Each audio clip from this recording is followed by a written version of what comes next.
The dress didn't fit.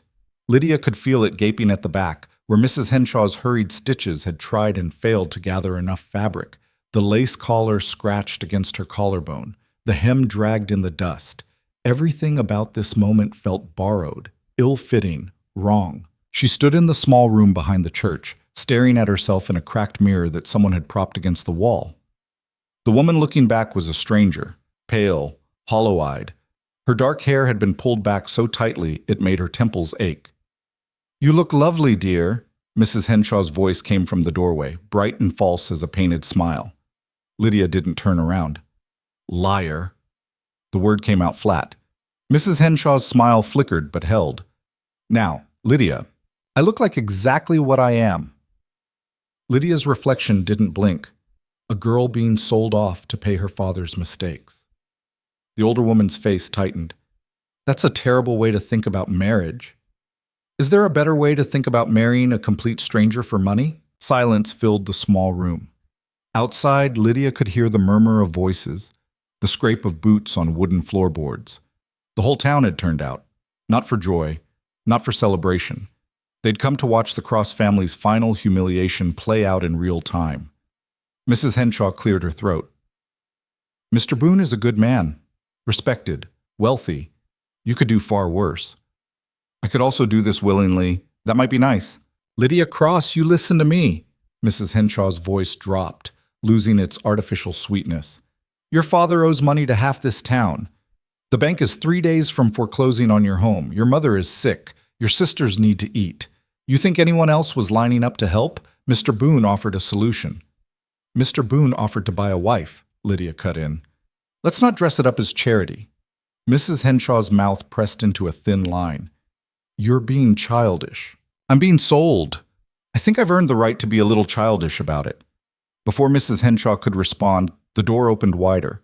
Lydia's father stood in the frame, looking smaller than she'd ever seen him. Thomas Cross had always been a big man, broad-shouldered, loud-voiced, the kind of presence that filled a room. But debt and shame had whittled him down to something bent and gray. "It's time," he said quietly. Mrs. Henshaw slipped past him with a disapproving sniff. Lydia and her father stood alone in the small room, the weight of everything unsaid pressing down between them. "Lydia, don't." She still hadn't turned from the mirror. "Don't apologize. Don't explain. Don't tell me this is for the best." "I never wanted—" "I know." Her voice cracked despite her best efforts. "I know you didn't want this, but here we are anyway." Thomas Cross took a step forward, then stopped. His hands hung useless at his sides. "If there was any other way—" "There isn't." Lydia finally turned to face him. "We both know there isn't, so let's just get through this." He looked at her with such naked grief that she had to glance away. "You look so much like your mother," he whispered.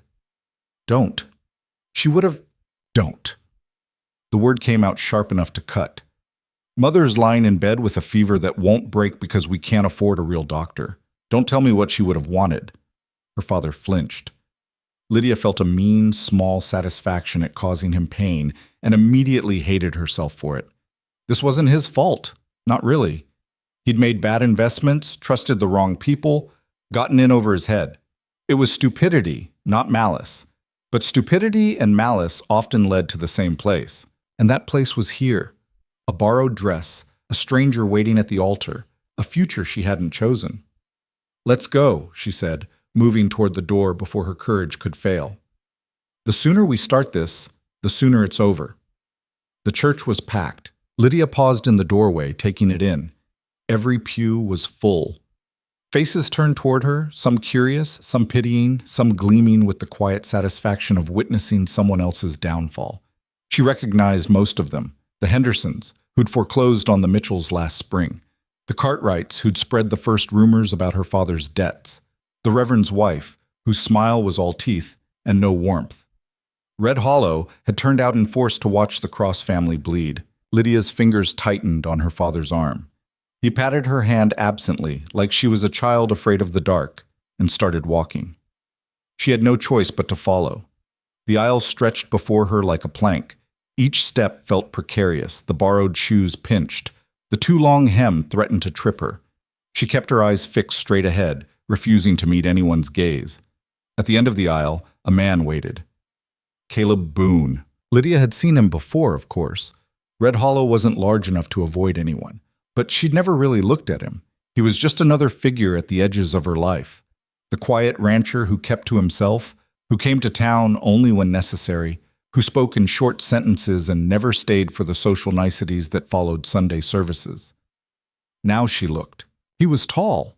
That was the first thing. Taller than her father, broader through the shoulders, dark hair that curled slightly at the collar of his shirt. He'd made an effort to dress up, a clean vest, a pressed collar, boots without mud, but there was something fundamentally untamed about him, like trying to put a wolf in gentleman's clothing. His face was hard to read, strong features weathered by sun and wind, a jaw that looked carved from stone, eyes that... She faltered. His eyes weren't cruel. She'd been bracing for cruelty, for the look of a man who'd just purchased something he owned. But Caleb Boone looked at her with something closer to resignation, like he was standing at his own funeral. That should have been comforting. It wasn't. It was terrifying. At least cruelty was predictable. Her father released her arm and stepped back. Lydia was suddenly alone, standing beside a stranger who would legally become her husband in the next few minutes. Reverend Matthews opened his Bible and began to speak. Lydia didn't hear most of it. The words washed over her: duty, honor, obedience, all the comfortable lies that made a transaction sound like a sacrament. She stood perfectly still, her hands clasped in front of her, her face carefully blank. She'd learned early that showing emotion only gave people more ammunition. "Do you, Caleb Boone, take this woman?" She risked a glance at him. He was staring straight ahead, jaw tight, eyes fixed on something beyond the Reverend's shoulder. His hands were clenched at his sides. She could see a muscle jumping in his cheek. He didn't want this either. The realization hit her with unexpected force. She'd been so focused on her own trapped situation that she hadn't considered he was buying a wife because something in his life was broken too. Men didn't resort to arranged marriages when everything was going well. "I will," Caleb said. Not "I do." "I will." The phrasing was strange enough that Lydia's attention sharpened. It wasn't quite a promise, more like a statement of intent, or a warning. "And do you, Lydia Cross?" Her name sounded wrong in the Reverend's mouth. Too formal, too final. "Take this man to be your lawfully wedded husband, to have and to hold, for better or worse, in sickness and health, to love, honor, and obey, as long as you both shall live?" The church went silent. Every eye was on her, waiting, watching, ready to see her submit. Lydia opened her mouth. The words sat on her tongue like poison. "I do." It came out as a whisper, a surrender. The Reverend nodded, satisfied.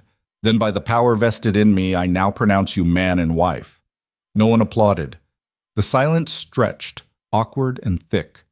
Caleb turned to her slowly, like he was moving through water. For a moment she thought he might kiss her. Wasn't that what happened at weddings? But he just looked at her, his expression unreadable, and gave a single nod. Then he turned and walked down the aisle. Lydia stood frozen for a heartbeat before realizing she was supposed to follow. She gathered up the too long skirt and hurried after him, aware of every whisper that rippled through the pews as she passed. Sold her like livestock. What kind of father? Wonder how long before he regrets. Outside, bright sunlight made her blink. A wagon waited in front of the church. Caleb's wagon, she assumed. Plain wood, no decoration. 2 horses stood patient in the traces. Caleb was already climbing into the driver's seat. He didn't offer to help her up. Lydia hesitated, then grabbed the side of the wagon and hauled herself onto the bench beside him. The borrowed dress caught on a splinter. She heard fabric tear and didn't care. Her father appeared at the wagon's side, slightly out of breath. "Lydia, Goodbye, Father." She didn't look at him. "Please, just..." Caleb picked up the reins. The horses started forward. Thomas Cross stumbled back, his hand falling away from the wagon. "I'm sorry," her father's voice cracked. "Lydia, I'm so sorry."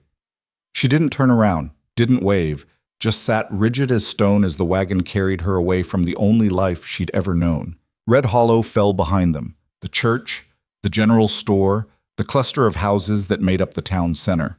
The road stretched ahead, cutting through scrubland and scattered pines. The sun beat down, relentless and bright. Neither of them spoke. Lydia counted telegraph poles to keep from thinking. 1, 2, 3.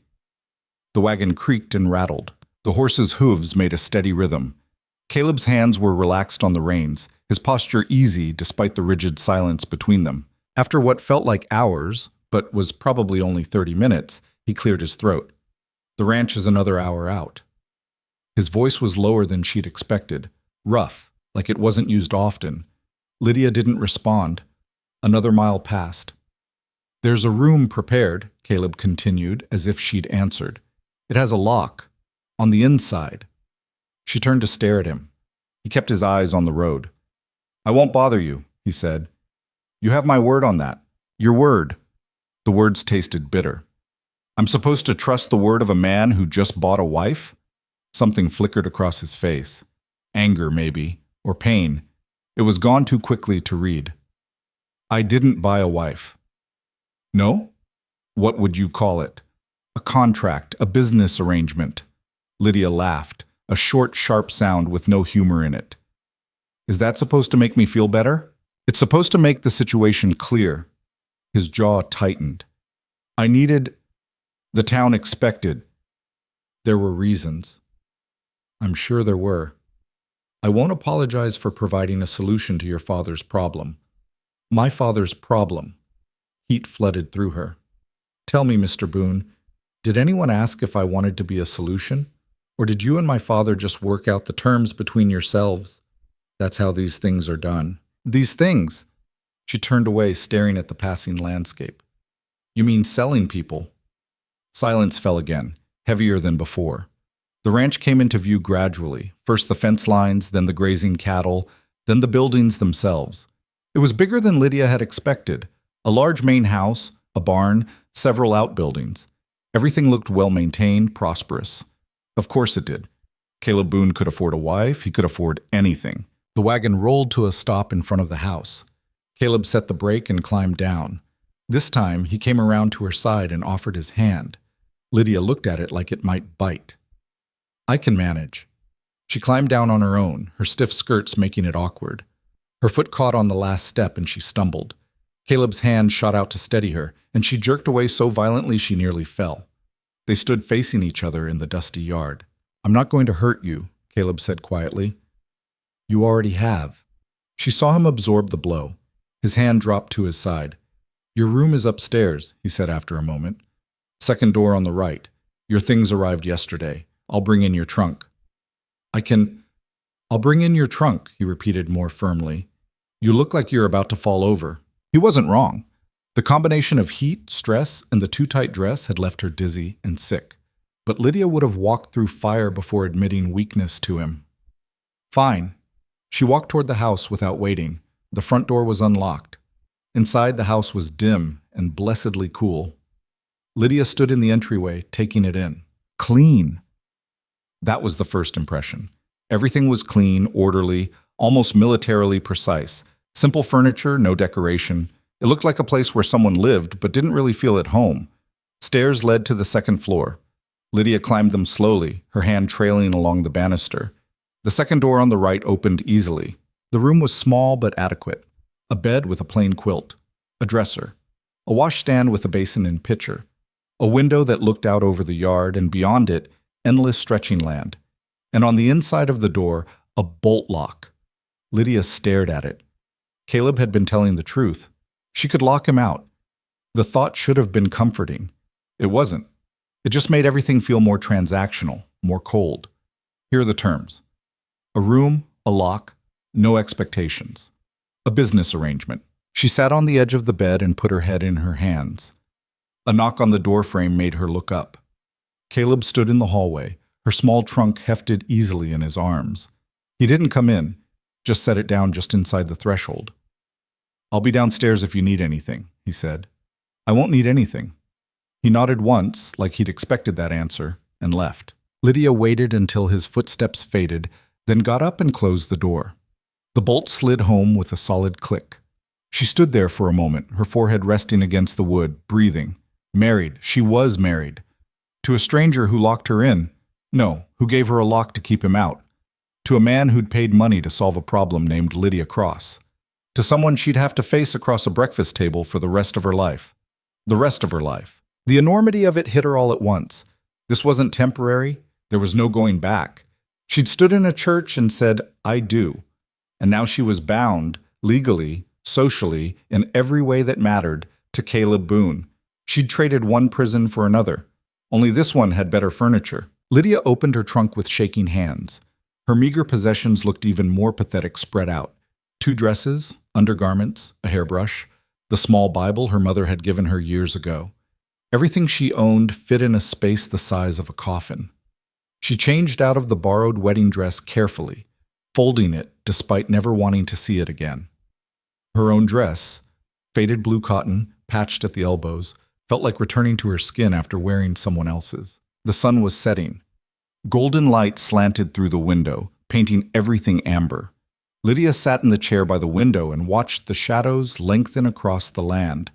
Somewhere below, she could hear the faint sounds of Caleb moving around. Dishes clinking, water running, the ordinary sounds of someone making dinner. Her stomach growled. She ignored it. An hour passed. Then another. The light faded. Stars began to appear, more than she'd ever seen in town. Out here, away from everything, the sky was enormous and full of light. Another knock. "I made supper," Caleb's voice came through the door. "I'll leave a plate outside." She didn't answer. Footsteps retreated. A minute later, she heard him going down the stairs. Lydia waited until she was certain he was gone, then opened the door a crack. A plate sat on the floor. Bread, beans, some kind of meat. Steam still rising, her stomach clenched with hunger. She took the plate inside, locked the door again, and ate sitting on the bed. The food was plain but good, better than anything her family had managed in months. She hated that she was grateful for it. When she was done, she set the empty plate by the door and lay down fully clothed on top of the quilt. The mattress was more comfortable than anything she'd slept on in years. Another thing to resent, sleep didn't come. She lay in the darkness, listening to the unfamiliar sounds of the house settling, the distant calls of night birds, the endless whisper of wind across open land. Every sound made her tense, waiting for footsteps on the stairs, waiting for the door to rattle, waiting for Caleb to claim what the town said he'd bought. But the footsteps never came. Eventually, exhausted, she drifted into an uneasy sleep. She woke to gray dawn light and the smell of coffee. For a moment, Lydia couldn't remember where she was. Then it all came crashing back, the wedding, the wagon, the locked door. She sat up, disoriented and stiff from sleeping in her clothes. The empty plate was gone from outside her door. In its place sat a cup of coffee, still hot, and a covered basket. Lydia stared at it. Then she opened the door, grabbed the coffee, and retreated back inside before Caleb could appear. The coffee was black and strong. She sipped it slowly, letting the heat wake her up. The basket contained biscuits and butter. Her traitorous stomach growled again. This was going to be her life.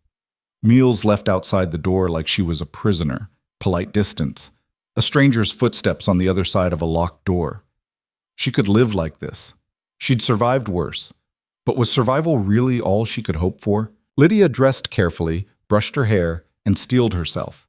She couldn't hide in this room forever. Eventually, she'd have to face the reality of her situation. Might as well be today. She unlocked the door and went downstairs. The kitchen was empty, but signs of Caleb were everywhere. Dishes washed and drying by the sink, the coffee pot still warm on the stove, a chair pulled slightly out from the table. Through the window, she could see him outside, working near the barn. His back was to the house. He didn't seem to be watching for her.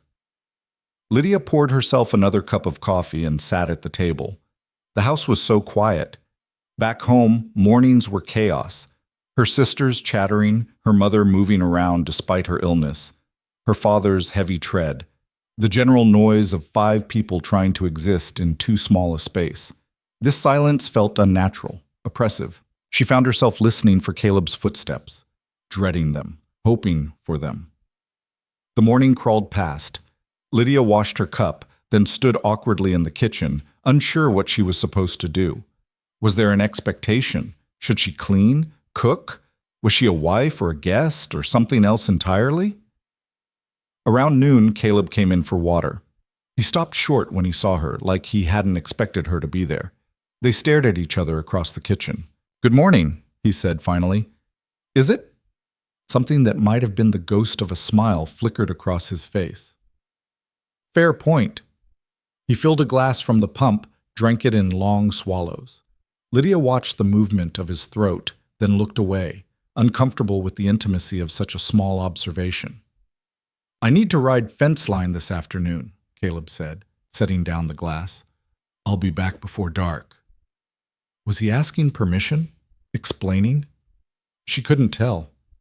"All right." He nodded and turned to go. "Mr. Boone." He stopped. "Why did you do this?" The question burst out before she could stop it. Why marry someone you didn't know?" Caleb was silent for a long moment. When he finally spoke, he didn't turn around. "Same reason you did. Because I didn't have a choice." Then he was gone, leaving Lydia alone with more questions than answers. She spent the afternoon exploring the house. It felt invasive, but also necessary. This was supposed to be her home now. She might as well know the shape of her cage. The house was bigger than it looked from outside. Besides the kitchen and her bedroom, there was a sitting room, a study, another bedroom that was clearly Caleb's. She didn't go inside. And various closets and storage spaces. Everything was clean, orderly, impersonal. No photographs. No mementos.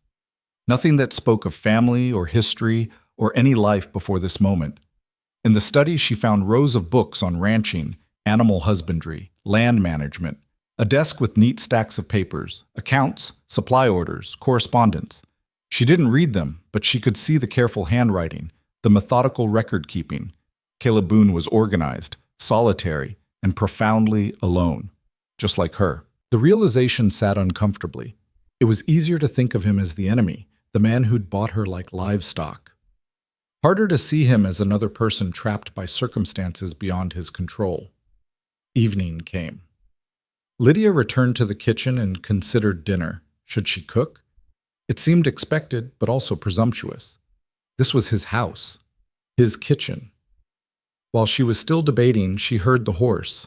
Caleb came through the door, dusty and tired. He stopped when he saw her standing by the stove. "I wasn't sure," Lydia started, then stopped. "Should I cook? Can you?" "Of course I can. I've been cooking for my family since I was 10. "Then, if you want to." He hesitated. "I usually just make something simple, but if you'd rather—" "I'll cook," Lydia interrupted. "If you tell me what you have." Relief flashed across his face. "Root cellar is out back, pantry's there." He gestured. "Take whatever you need." She nodded stiffly. This she could do. This was familiar. Caleb disappeared upstairs. Lydia heard water running. He was washing up. She went to investigate the pantry and found it surprisingly well stocked. Flour, beans, rice, canned goods, spices. More food than her family had seen in months. She pushed the bitter thought away and started pulling ingredients. By the time Caleb came back down, hair damp, wearing a clean shirt, she had chicken frying and potatoes boiling. The kitchen smelled like home, like normal life. "Smells good," he said quietly. Lydia didn't answer, focused on turning the chicken. They ate in silence, not comfortable but not hostile either. Just the quiet of two people who didn't know how to talk to each other yet.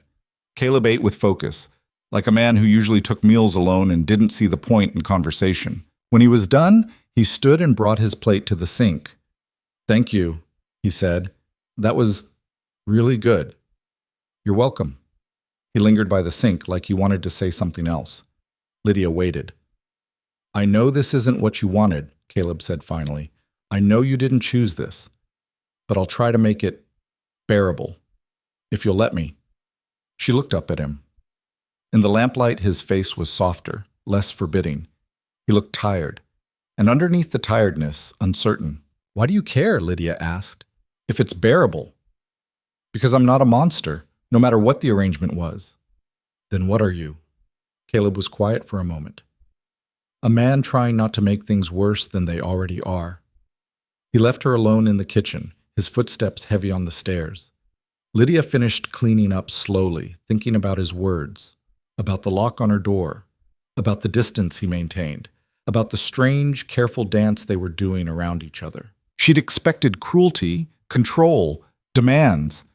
Instead, she'd found what? Loneliness? Regret? It was almost worse. Hatred was simple. This murky middle ground was exhausting. That night, lying in her locked room, Lydia stared at the ceiling and tried to imagine a future that didn't feel like slow suffocation. She couldn't see one. Just an endless string of careful meals, polite silences, two people existing in the same space without ever really meeting. Maybe that was enough. Maybe that was all marriage was supposed to be. But if that was true, why did it feel like dying? The days fell into a rhythm that felt less like living and more like waiting. Lydia woke before dawn, dressed in the gray light, and came downstairs to find Caleb already gone.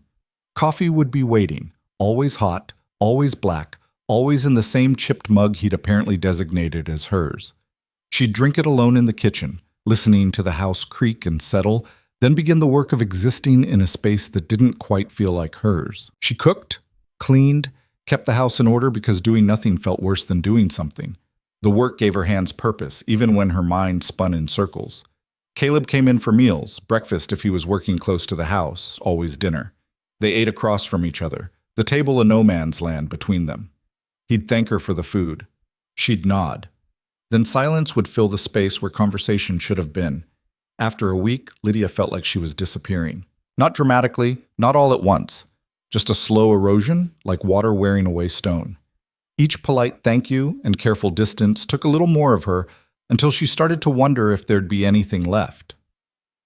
On the 8th day, she broke a plate. It was an accident.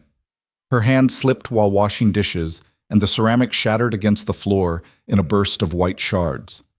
Lydia stared down at the pieces, and something in her chest cracked open. She sank to the floor and started laughing. It came out harsh and a little wild, echoing off the kitchen walls. She pressed her hand over her mouth, trying to stop, but the laughter kept bubbling up, edged with something that might have been tears if she'd let it be. "Are you hurt?" Caleb's voice cut through the noise. Lydia looked up to find him standing in the doorway, still wearing his work gloves. His face creased with concern. "I'm fine," she managed, even though she was sitting on the floor surrounded by broken china, laughing like someone who'd lost her grip on sanity. "You're bleeding." She looked down. A thin line of red crossed her palm where she'd grabbed a shard without thinking. The sight of it made the laughter die in her throat. Caleb crossed the kitchen in 3 strides and dropped into a crouch beside her. He took her wrist, gently, like she might shatter worse than the plate, and turned her hand to examine the cut. "It's not deep," he said, "but it needs cleaning." He stood and pulled her up with him, his grip careful. Lydia let herself be led to the pump like a child, watched as he worked the handle and held her hand under the cold water. The cut stung. She welcomed the sharp clarity of it. "I'm sorry about the plate," she said. "It's just a plate." "Still, I should have been more careful." Caleb dried her hand with a clean cloth, then reached into a cupboard for a small tin. He opened it to reveal bandages and ointment, the practical supplies of someone used to handling ranch injuries alone. "You don't have to apologize for breaking things," he said, dabbing ointment on the cut. "It happens." "Does it happen to you?" He glanced up at her. "What? Do you ever break things? Make mistakes? Or are you always this controlled?" Something flickered behind his eyes. He finished wrapping the bandage, then stepped back. "I make mistakes." "Like what?" "Like this." He gestured vaguely at the space between them. Like thinking a business arrangement was the same as a solution. Lydia blinked. It was the most personal thing he'd said since their wedding day. "Why did you do it?" she asked. Really, not the careful answer, the truth. Caleb was quiet for so long she thought he wouldn't answer. Then he turned and started sweeping up the broken plate, his movements methodical. "The town expected it," he said finally. "I've been out here alone for 5 years. Every Sunday, someone has a daughter or a niece they want to introduce. Every social gathering, I'm cornered by women trying to, I don't know, fix me, save me, whatever they think I need." He dumped the shards into the waste bin with more force than necessary. "I got tired of it, the expectations, the assumptions that because I have land and money, I must want a wife to manage my house and give me children and make me respectable." He set the dustpan down. So when your father's situation became known and someone suggested it might solve both our problems, you saw an escape, Lydia finished. I saw a way to stop the matchmaking, to have the appearance of propriety without the... He trailed off, looking uncomfortable. Without the intimacy, Lydia supplied. Without actually having to let someone in. Caleb met her eyes. Yes. The honesty of it was startling and infuriating.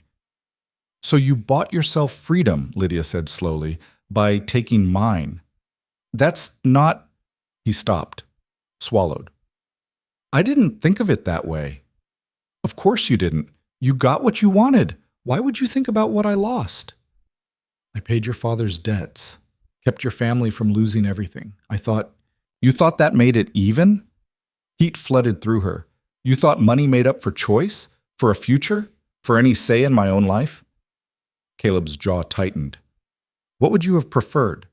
Watching your family starve, your mother dying because you couldn't afford medicine, your sisters going hungry? Don't. The word came out sharp. Don't pretend you did this for me. You did this for yourself, and my father's debt just made it convenient. They stared at each other across the kitchen, 8 days of careful politeness cracking apart. You're right, Caleb said finally. His voice was rough. You're absolutely right. I didn't think about you. I thought about what I needed, and your father's situation made it possible, and I didn't ask if you wanted any of it because... He stopped. Because men like me don't ask. We just take what we can afford and call it fair. Lydia hadn't expected capitulation. She'd expected defensiveness, anger, justification. The admission left her off balance. So what now? She asked. I don't know. The silence that followed was different from their usual careful quiet. This one had teeth. I can't undo it, Caleb said. The marriage is legal. Your father's debts are paid. We're bound together whether we like it or not. I'm aware. But I meant what I said. About the lock, about not bothering you. You don't have to... He gestured vaguely. I won't expect anything. You have my word. Your word again. Lydia wrapped her arms around herself. You keep offering me your word like it means something, but words don't change the fact that I'm trapped here. You're not trapped. Really? Where am I supposed to go? Back to my family, who can't afford to feed me. Into town, where everyone knows I'm the girl who got sold off. I have no money, no prospects, nowhere else to be. That's the definition of trapped, Mr. Boone. Caleb flinched at the formality. What do you want from me? I want to have wanted something in the first place.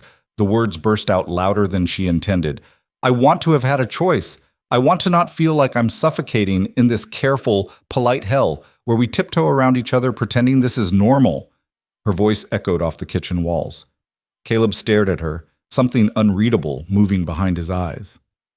All right, he said quietly. All right, what? You want out of the polite hell? Then let's stop pretending. He pulled out a chair and sat down heavily. You hate this. I'm not thrilled either. We're stuck together, and it's awful, and dancing around it isn't making it better. Lydia blinked. What are you suggesting? Honesty? No more careful silence, no more pretending this is fine when it's not. He looked up at her. You want to yell at me? Yell.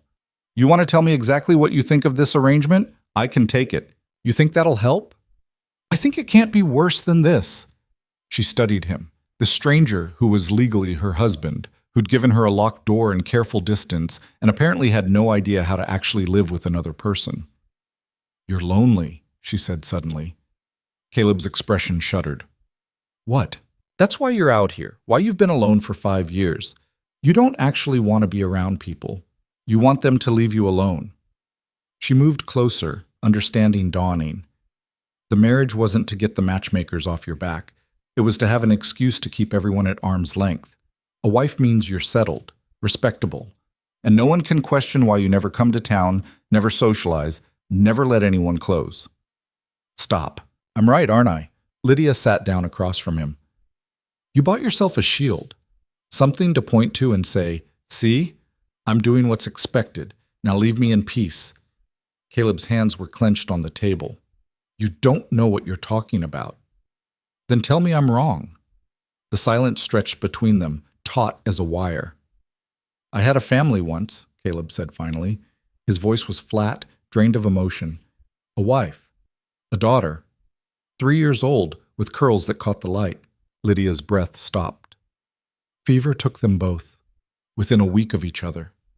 He stared at his hands. That was 5 years ago. And yes, you're right. I don't want to be around people. I don't want their pity, or their matchmaking, or their belief that I just need time to heal and move on. I wanted to be left alone. So you married me. So I married you. He looked up, and the pain in his eyes was so raw that Lydia had to glance away. And I told myself it was different. Business, not personal. Safe. But you're here, and you're angry, and you're right to be, and I don't know how to fix any of it. Lydia sat very still, processing this new information. It explained so much. The empty house, the lack of personal touches, the way Caleb moved through space like a ghost haunting his own life. I'm sorry, she said quietly. About your family. Don't. Don't what? Don't pity me. That's exactly what I was trying to avoid. I'm not pitying you. Lydia's voice hardened. I'm saying I'm sorry you lost people you loved, but that doesn't excuse using me as a wall to hide behind. Caleb's jaw worked. No, it doesn't. And it doesn't change the fact that I'm still here, still trapped, still existing in this half-life you designed to keep yourself safe. What do you want me to do? His voice rose slightly. Release you? We're legally married. There's no undoing that without scandal that would destroy both of us. Give you money? It's already yours. Everything in this house you're entitled to as my wife. Space? I've given you nothing but space. I don't want space. The word surprised her as much as him. I don't know what I want, but it's not this. It's not being a ghost in someone else's life. It's not polite meals and careful distance and pretending we're not both miserable. They stared at each other across the table. The truth finally laid bare between them. Then what? Caleb asked. His voice was rough. What do we do? I don't know. The admission hung in the air. Outside, the sun was setting, painting the kitchen in shades of amber and shadow. Neither of them moved to light a lamp. My wife's name was Sarah, Caleb said into the dimness. She hated cooking but loved gardening, could make anything grow. The whole yard used to be full of flowers. He paused. I let them all die after she was gone. Couldn't stand to look at them. Lydia didn't know what to say to that. My daughter was Emma. She had this laugh, this complete full-body giggle that made everyone around her smile. Even when I was exhausted, even when the ranch was struggling, hearing her laugh made everything feel manageable. Why are you telling me this? Because you're right. I've been treating you like a convenience, like something I purchased to make my life easier. But you're a person, with your own losses and your own pain, and you deserve more than what I've given you. He stood abruptly and moved to the window, his back to her. I can't be what you want, he continued. I can't be a real husband. I can't. I buried that part of myself with Sarah and Emma, but I can try to be less of a coward. I can try to see you as more than just a solution to my problems. Lydia absorbed this slowly. It wasn't an apology exactly, more like an acknowledgement, a small crack in the wall he'd built around himself. I had 3 sisters, she said. I have 3 sisters. Mary's 15, Anna's 12, Beth's 8. I raised them more than my mother did because she was always sick and my father was always... She paused. Somewhere else, avoiding the reality of what his debts were doing to us. Caleb turned slightly, listening. I gave up everything for them, Lydia continued. Any chance at my own life, my own future? I cooked and cleaned and stretched every penny until it screamed. And when my father told me about the marriage arrangement, you know what my first thought was? What? Relief. The word tasted bitter. Because it meant they'd be okay. Mary could keep going to school. Anna could have shoes that fit. Beth could eat more than watery soup and stale bread.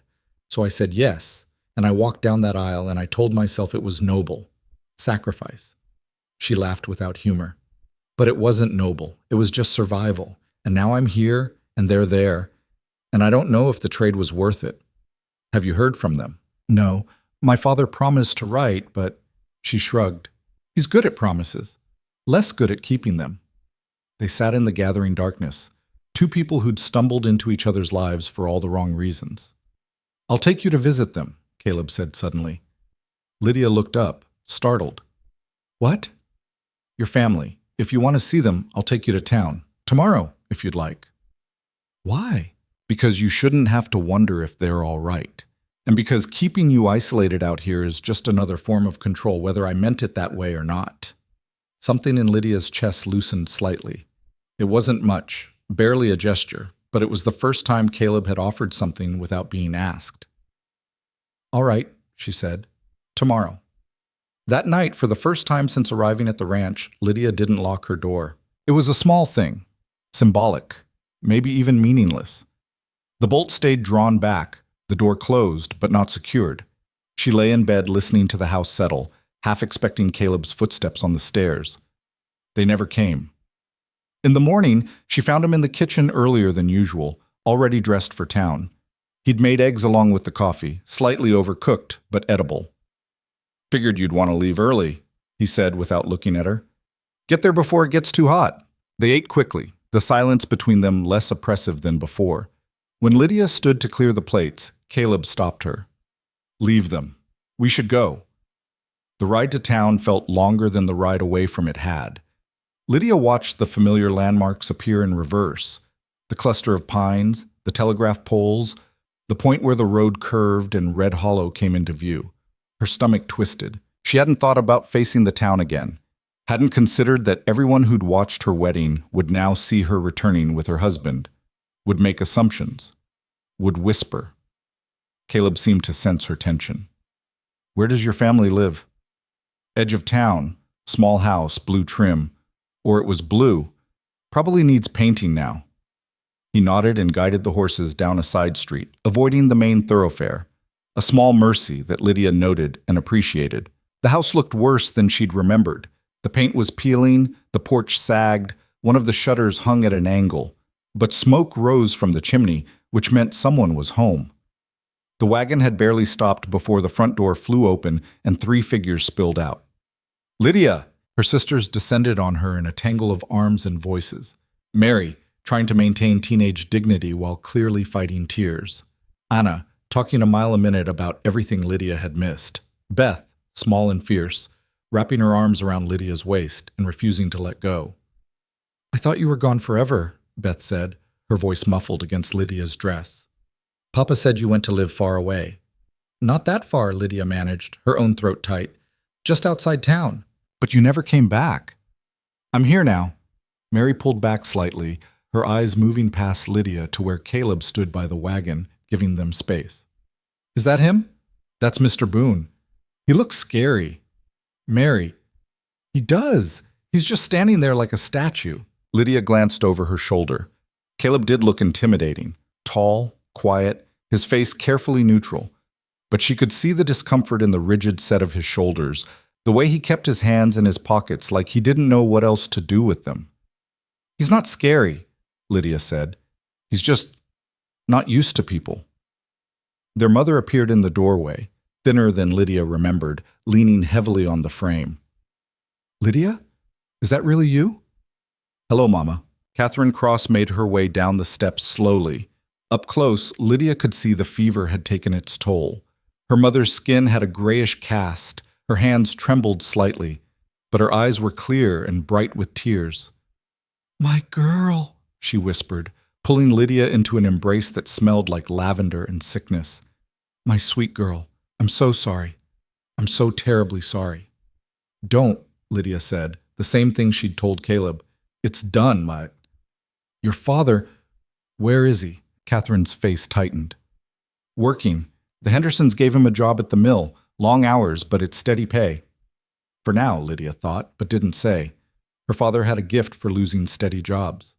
They went inside, all of them except Caleb, who remained by the wagon. The house was cramped and shabby, but cleaner than Lydia expected. Mary had clearly been keeping up the housework. How are things? Lydia asked, settling at the familiar kitchen table while Beth climbed into her lap. Better, Catherine admitted. The debts are paid. We're managing. Your father's trying, really trying this time. Lydia had heard that before. She nodded and said nothing. Anna produced a battered doll from somewhere. Look, I fixed her. The arm was falling off, but I sewed it back. Good work, Lydia said, examining the crooked stitches. You're getting better. Mary's teaching me. She's teaching me lots of things. Anna beamed at her older sister. Mary ducked her head, embarrassed by the praise. At 15, she was caught between childhood and whatever came next. Too old to play, too young for the responsibilities she'd been forced to shoulder. They talked for an hour, catching up on small things. The neighbor's new baby, the teacher who'd gotten married, the storm that had knocked down the Cartwright's fence. Normal, everyday details that felt precious because they were normal. But eventually, Catherine had to ask, "Are you happy, Lydia?" The question landed heavy. Beth looked up at her with wide eyes. Anna stopped chattering. Mary went very still. Lydia started, then stopped. What was the truth? I'm adjusting. That's not an answer. It's the only one I have. Catherine's face creased with pain. If he's cruel to you, if he hurts you, he doesn't... The words came out firm. He's distant and awkward, and we barely talk. But he's not cruel. Distant can be its own kind of cruelty. Lydia thought of locked doors and careful meals and the vast silence of the ranch house. Maybe, but it's better than the alternative. They both knew what alternative she meant. Around noon, Lydia gently extracted herself from Beth's grip and stood. I should go. It's a long ride back. The goodbyes were harder than the hellos. Beth cried openly. Anna extracted a promise that Lydia would visit again soon. Mary hugged her tight and whispered, "Thank you for everything." Catherine walked her to the door. "You're sure you're all right?" "I'm sure, Mama. Because if you need anything, I know where you are." It was as close as either of them could come to acknowledging the truth, that Lydia had traded herself to save them, and they both had to live with that now. Caleb was exactly where she'd left him, leaning against the wagon. He straightened when he saw her coming. "Ready?" "Yes." He helped her up onto the bench, the first time he'd offered his hand since that first awkward arrival at the ranch. Lydia took it, noting the calluses, the careful strength. They were halfway out of town when Lydia spoke. "Thank you for bringing me. You don't have to thank me for basic decency." "Apparently I do." Caleb was quiet for a moment. "They seem like good kids, your sisters." "They are." "Must have been hard, leaving them." Lydia looked at him sharply. It was the most perceptive thing he'd said. "Yes." "You can visit whenever you want," Caleb said. "I meant that. This doesn't have to be a prison. Just a cage with an open door? Better than one that's locked." She couldn't argue with that. They rode in silence for a while, but it felt different. Less like two strangers forced together, more like two people trying to figure out how to exist in the same space without destroying each other. "I don't know how to do this," Lydia said suddenly. "Do what?" "This. Whatever we're supposed to be to each other. I don't know the rules." "Neither do I." That's not reassuring. Wasn't trying to be reassuring, just honest. He glanced at her. "Maybe there aren't rules. Maybe we just figure it out as we go. And if we can't, then at least we tried." It wasn't a promise. It wasn't even particularly hopeful. But it was something more than the careful nothing they'd been maintaining. When they reached the ranch, Lydia climbed down from the wagon before Caleb could offer his hand. She was tired, emotionally wrung out from the visit, from the careful dance she and Caleb kept doing around each other. "I'm going to rest," she said. Caleb nodded. "I'll handle the horses." Lydia went inside, climbed the stairs, and lay down on her bed fully clothed. Through the window, she could hear Caleb moving around below, taking care of the team. Normal sounds. Ordinary work. She stared at the ceiling and tried to imagine a future where this felt like home instead of exile. She couldn't quite get there yet, but for the first time she could imagine trying. The invitation arrived 3 weeks later, delivered by a boy on horseback who looked nervous about approaching the Boone Ranch. Lydia took the envelope from him at the door, noting the careful handwriting on the front. Mrs. Caleb Boone. The formality of it made her stomach turn. "Thank you," she told the boy, who nodded and rode off like he was being chased. Inside, she turned the envelope over in her hands. Heavy paper, sealed with wax. Expensive. The kind of thing that came from someone who wanted you to know they had money to waste on stationery. Caleb came in from the barn as she was standing there, still holding it unopened. "What's that?" "I don't know yet." She broke the seal and pulled out a card embossed with gilt edges. Her eyes scanned the text, and her jaw tightened. An invitation. To what? Church social. This Sunday. She read further. The ladies of Red Hollow cordially invite Mrs. Caleb Boone to join them for fellowship and refreshment following services. Her voice dripped with false sweetness on the last part. Caleb's expression went carefully blank. You don't have to go. Don't I? It's an invitation, not a summons. Lydia set the card on the table. If I don't go, they'll talk. They're already talking. You know they are. The man who bought a wife and keeps her locked away on his ranch like a secret. If I refuse this, it just confirms whatever they're already thinking. Let them think what they want. Easy for you to say. You don't care what they think. You never have. She picked up the card again, studying it. But I have to exist in this world. My family is still in that town. My sisters have to walk those streets and hear whatever poison people are spreading. So you're going. It wasn't a question. Lydia met his eyes. Yes, I'm going. Something flickered across Caleb's face. Concern, maybe, or warning. They won't be kind. I know. Lydia, I know, she repeated, firmer this time. I know exactly what they'll be. But hiding out here doesn't change anything. It just makes me look ashamed. You have nothing to be ashamed of. Tell that to them. Sunday came too quickly and not quickly enough. Lydia dressed with care, choosing her best dress, which wasn't saying much, but at least it was clean and pressed. She pinned her hair up, studying herself in the mirror. She looked pale, tired, like someone bracing for battle, which, she supposed, she was. Caleb was waiting by the wagon when she came downstairs. He'd dressed up too, clean shirt, vest, his hair combed back. He looked uncomfortable in the formal clothes, like a wild animal forced into traces. You don't have to come, Lydia said. I'm coming. The invitation was just for me. I don't care. He helped her up onto the wagon seat. You're not walking into that alone. Something warm flickered in Lydia's chest. Gratitude, maybe, or the beginning of it. She didn't trust it enough to name it. The ride to town was quiet. Lydia's hands were clenched tight in her lap, her knuckles white. She could feel Caleb glancing at her, but was grateful he didn't try to fill the silence with false comfort. Red Hollow's church stood at the center of town, white-clabbered with a modest steeple. Wagons and horses were already clustered around it. The whole town had turned out, just like they had for the wedding. Lydia's stomach churned. Caleb pulled the wagon to a stop at the edge of the crowd. Before he could move, Lydia put her hand on his arm. Let me go in first, she said. Alone. That's a bad idea. Probably. But if you come with me, they'll think I need protection. I need them to see I can stand on my own.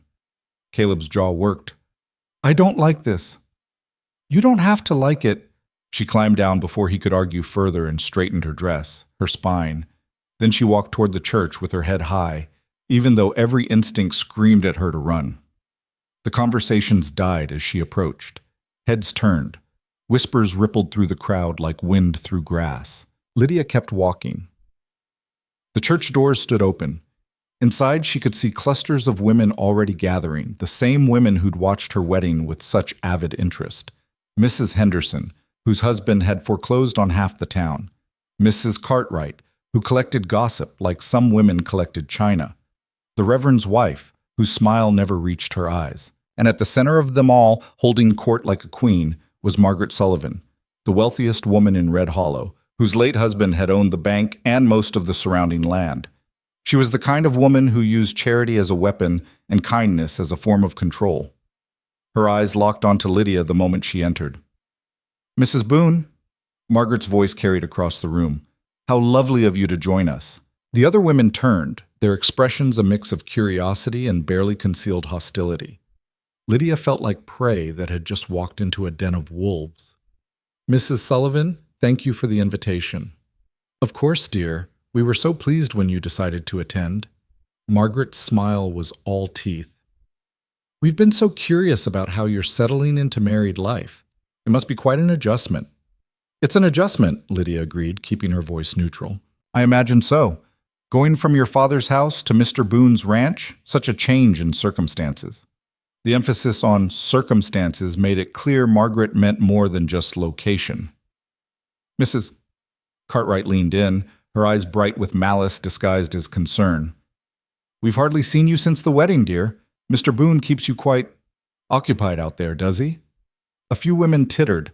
Lydia's fingernails bit into her palms. The ranch keeps us both occupied, she said evenly. There's always work to be done. Oh, I'm sure there is. Mrs. Henderson exchanged a meaningful look with Margaret. Still, it seems strange that a new bride wouldn't want to come to town more often, unless, of course, there's a reason to stay hidden away. The implication hung in the air like smoke. Lydia could feel the trap closing around her. Any defense would sound like an excuse. Any explanation would be twisted into something ugly. I'm here now, she said simply. Margaret's smile sharpened. Yes, you are. And we're all so curious to know, how did you and Mr. Boone meet? It was all so sudden. Our families made an arrangement. How practical. Margaret's voice dripped with false sympathy. It must be difficult being married to a man you barely know, especially one with Mr. Boone's history. Lydia's spine stiffened. His history. Oh, you know, the tragedy with his first wife and daughter. So sad. Though I suppose that's why he needed someone new to help him forget. Margaret tilted her head. Or did he not mention them to you?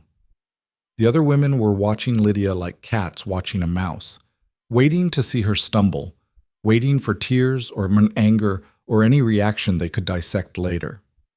He mentioned them, Lydia said quietly, and I hardly think their memory is something to forget. Of course not, Margaret said smoothly. Though one does wonder what kind of woman agrees to be a replacement. It takes a certain flexibility of morals, doesn't it? The words landed like a slap. Around them, the other women shifted, sensing blood in the water. Mrs. Cartwright leaned in closer. We heard your father was quite desperate. Debts, wasn't it? Gambling? Business losses, Lydia corrected, her voice tight. Ah, business. Mrs. Cartwright's tone made it clear she didn't believe that for a second. And Mr. Boone was kind enough to help, for a price, of course. How much did he pay? This from Mrs. Henderson, her voice sharp with curiosity. We've all been wondering, what's the going rate for a wife these days? Lydia's vision blurred at the edges. The room felt too hot, too small. Every face around her was twisted with judgment or glee or that particular kind of cruelty that women sometimes wielded against each other. She started, but her voice caught. Oh, don't be embarrassed, dear, Margaret said, her tone syrupy with false kindness. We all know the truth. Your father sold you to clear his debts, and Mr. Boone bought himself a housekeeper and, well, whatever else he needed. She paused, letting that sink in. It's perfectly understandable. Desperate times and all that. Though it does make one wonder, Mrs. Cartwright added, whether a marriage based on a transaction can really be called a marriage at all. It's more of a business arrangement, isn't it? A transaction, Mrs. Henderson agreed, like buying livestock. The women laughed, polite, tinkling laughs that cut like glass. Lydia felt something crack inside her. The careful control she'd been maintaining, the determination to appear strong and unbothered, shattered. Heat flooded through her, not embarrassment, but pure white-hot rage. You're right, she said, her voice cutting through the laughter. It was a transaction. The women stopped laughing, surprised by her admission. My father owed money he couldn't pay. Mr. Boone offered a solution. I agreed to marry him in exchange for my family's debts being cleared.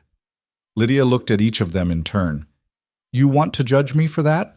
Fine. Judge away. But at least I'm honest about what happened. Margaret's smile faltered slightly. My dear, there's no need to be defensive. I'm not being defensive. I'm being truthful. Lydia took a step forward. You want to know what it's like to be sold?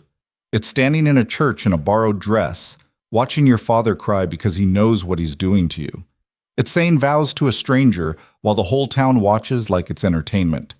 It's lying awake wondering if you made the right choice, knowing you didn't have any other options. The room had gone silent. Every eye was fixed on Lydia. But you know what's worse than being sold? She looked directly at Margaret. Being judged by women who've never had to make that choice. Women who married for love or comfort or security and act like they're somehow morally superior because their fathers could afford to give them options. Mrs. Cartwright's face flushed red. How dare you? How dare I what? Tell the truth? Lydia's laugh was sharp. You're all sitting here in your nice dresses, in your comfortable lives, picking apart a girl who had nothing because it makes you feel better about yourselves. It makes you feel safe. Because if you can convince yourselves that I'm different, that I'm less than you somehow, then you don't have to face the fact that most of you are just a few bad investments away from being in my position. That's enough, Margaret said, her voice cold. Is it? Because I don't think it is. Lydia's hands were shaking, but her voice was steady. You want to know about flexibility of morals, Mrs. Sullivan? Let's talk about the bank your husband owned, the one that foreclosed on the Mitchells when they were 2 weeks late on a payment, even though they'd been loyal customers for 20 years. Let's talk about the interest rates he charged people who were already struggling. Margaret's face went white with fury. Or you, Mrs. Henderson, Lydia turned. Should we discuss how your husband bought up half the farmland in this county by waiting for people to default, then offering pennies on the dollar? How many families lost their homes so you could have that new piano in your parlor? You insolent little... And Mrs. Cartwright? Lydia's voice was ice now. Everyone knows you spread the first rumors about my father's debts. You couldn't wait to tell everyone how far the Cross family had fallen. Made you feel important, didn't it? Having information. Being the first to share the bad news. The silence in the room was absolute. The women stared at Lydia like she'd grown a second head. No one spoke. No one moved. You're all so comfortable in your judgment, Lydia said, quieter now, but no less fierce. So certain of your own righteousness. But the truth is, you profit from other people's suffering. You build your lives on the backs of people who are desperate and struggling, and then you have the nerve to look down on someone who did what she had to do to survive. She turned toward the door. I came here because I thought I needed to prove I wasn't ashamed, but I realize now I'm not the one who should be ashamed. You are. Lydia walked out of the church with her head high, her heart pounding so hard she thought it might burst through her ribs. Behind her, she could hear the eruption of voices, shock, outrage, scandalized whispers. She didn't care. She'd burned that bridge and salted the earth beneath it. Outside, the bright sunlight made her blink. Her hands were still shaking. Her breath came in short gasps. She'd done it. She'd actually done it. And now she was going to pay for it. Caleb was leaning against the wagon, his arms crossed. He straightened when he saw her, his eyes scanning her face. We need to leave, Lydia said. Now. He didn't ask questions, just helped her up onto the wagon and climbed up beside her. The horses started moving before she'd even settled into her seat. They were at the edge of town when Lydia started shaking in earnest. Not from fear, from the sheer adrenaline of what she'd just done. She'd spent her whole life being quiet, being good, being the girl who did what was expected. And in the space of 5 minutes, she'd torn that image to shreds. What happened? Caleb asked, his voice carefully neutral. Lydia started laughing. It came out high and slightly unhinged. I think I just destroyed any chance of ever being accepted in this town. What did you do? I told them the truth. All of it. About the marriage, about why I agreed, about how they're all hypocrites who profit from other people's suffering. She pressed her hand to her mouth. I think I called Mrs. Sullivan's dead husband a thief. Caleb was quiet for a long moment. Then, to Lydia's shock, he started laughing too. Not the polite chuckle she'd heard from him before, but a real laugh, deep and genuine and completely unexpected. You called Edmund Sullivan a thief? To his widow's face? I didn't plan to. It just came out. What did she say? Nothing. I didn't give her a chance. Lydia looked at him. I walked out. Just turned around and left while they were all staring at me like I'd lost my mind.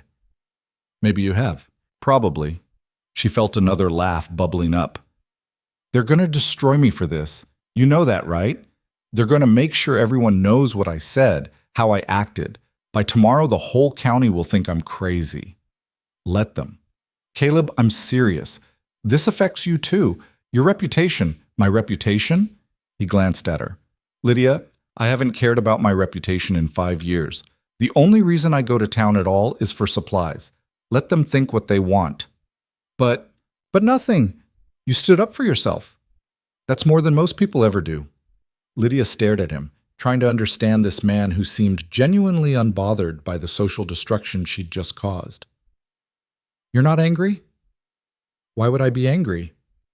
Because I just made enemies of the most influential women in town. Because I probably humiliated you in the process. Because you told Margaret Sullivan the truth about her husband? Caleb's voice was dry. Edmund Sullivan was a thief. Everyone knows it. Most people are just too afraid to say it out loud. They rode in silence for a while, the ranch coming into view on the horizon. Lydia's adrenaline was fading, leaving her exhausted and slightly sick. The enormity of what she'd done was starting to sink in. I can't go back there, she said quietly. To town. Not after this. Then don't. My family will understand, and if you need to see them, we'll find another way. Lydia closed her eyes. I ruined everything. Or you freed yourself from caring what they think. Caleb pulled the wagon to a stop in front of the house. Sometimes those are the same thing. He helped her down, and this time Lydia didn't pull away from his hand. She felt unsteady, like the ground had shifted beneath her feet. Inside, she sat at the kitchen table and put her head in her hands.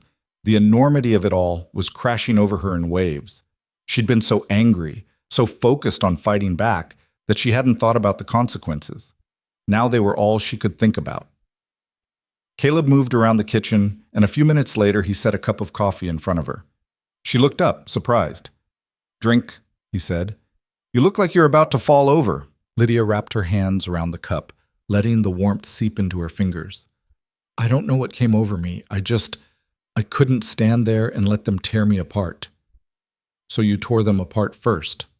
That's not... She stopped. All right, yes. That's exactly what I did.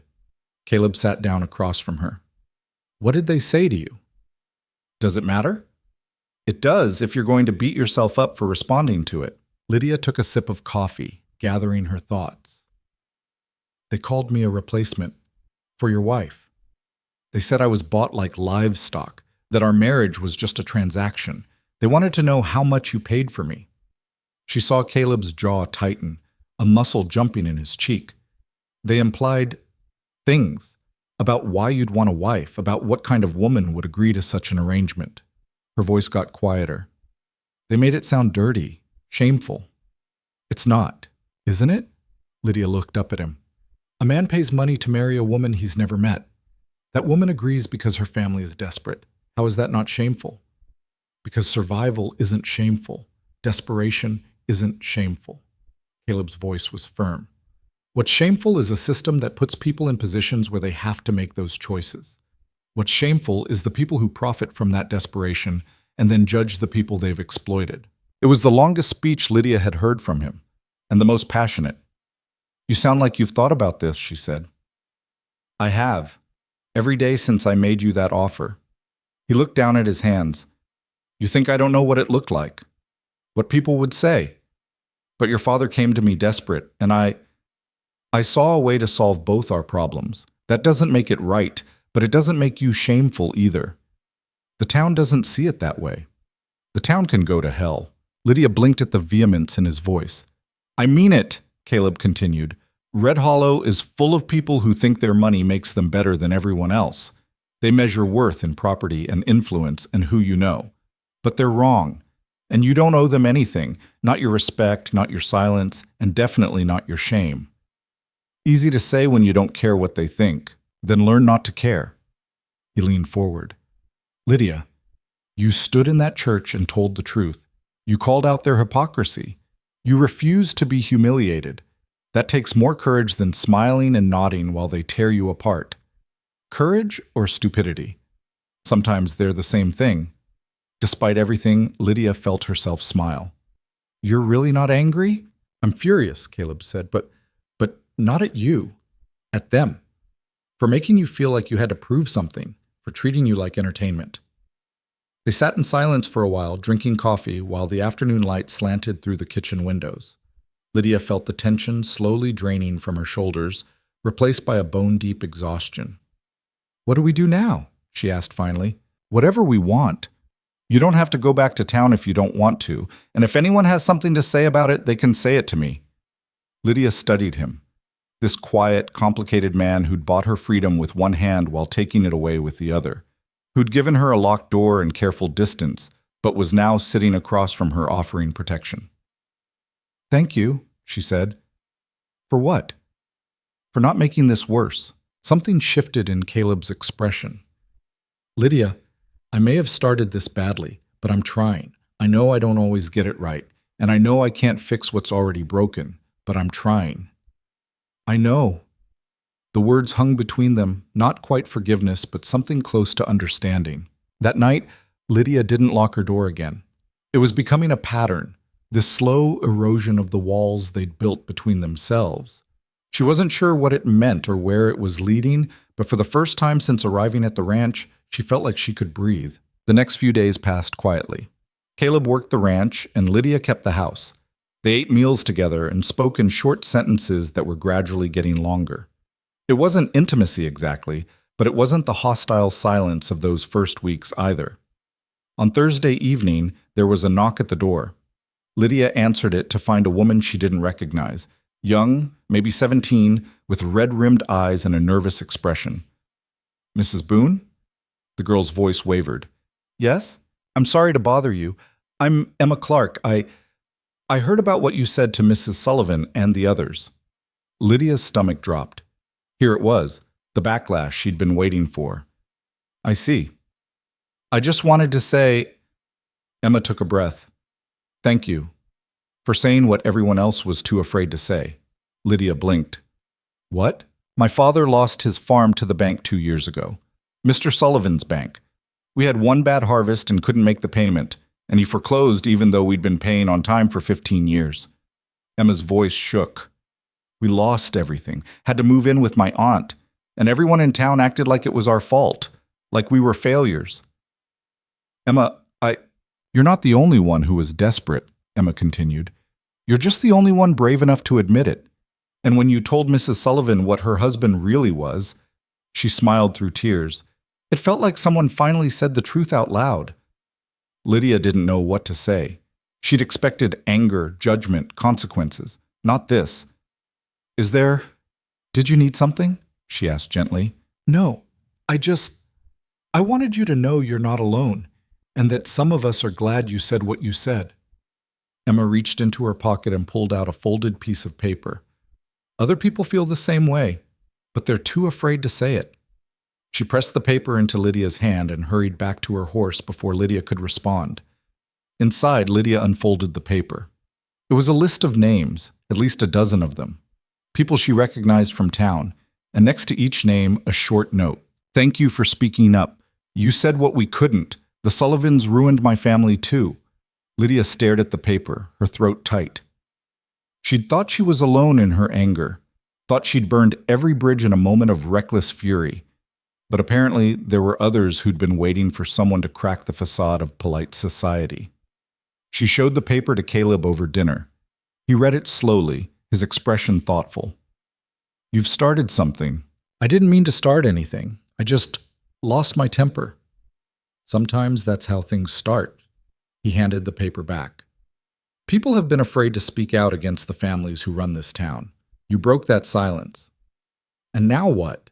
They expect me to lead some kind of rebellion? Maybe they just needed to see that speaking up won't kill you. Lydia thought about that. About Emma Clark and her father's lost farm. About all the families who'd been crushed under the weight of debt and then blamed for their own suffering. About the careful system of control that kept people quiet and grateful for scraps. I don't want to be a symbol, she said. Too late. Caleb, I'm serious. Whether you meant to or not, you've become something to these people. Hope, maybe.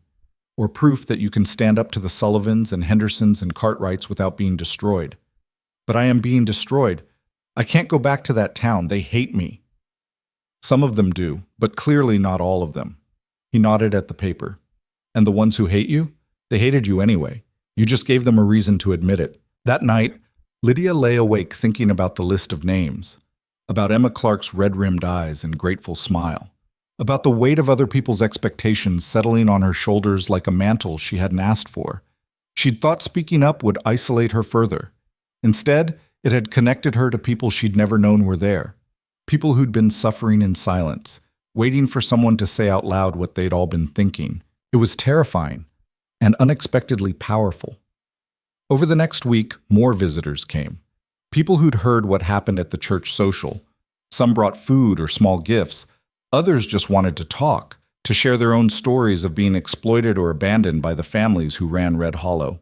Lydia listened to all of them, heard about foreclosures and impossible interest rates, about jobs lost because someone spoke out of turn, about children going hungry while the wealthy families grew wealthier. Each story added weight to the realization that her outburst hadn't been an isolated incident of anger. It had been a crack in a dam that had been building pressure for years. "This is bigger than me," she told Caleb one evening after the latest visitor had left. "What they're describing, it's not just my father's debts or my marriage. It's systematic." "It is. So what do I do about it?" Caleb was quiet for a long moment. "That's not my decision to make. I'm asking your opinion." "My opinion?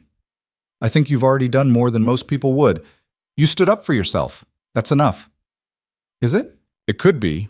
Or," he paused, "or you could keep going. Use this. Turn your anger into something that actually changes things." "How?" "I don't know, but you're smart, and you're angry, and people are listening to you. That's more power than you think." Lydia absorbed that, turning it over in her mind.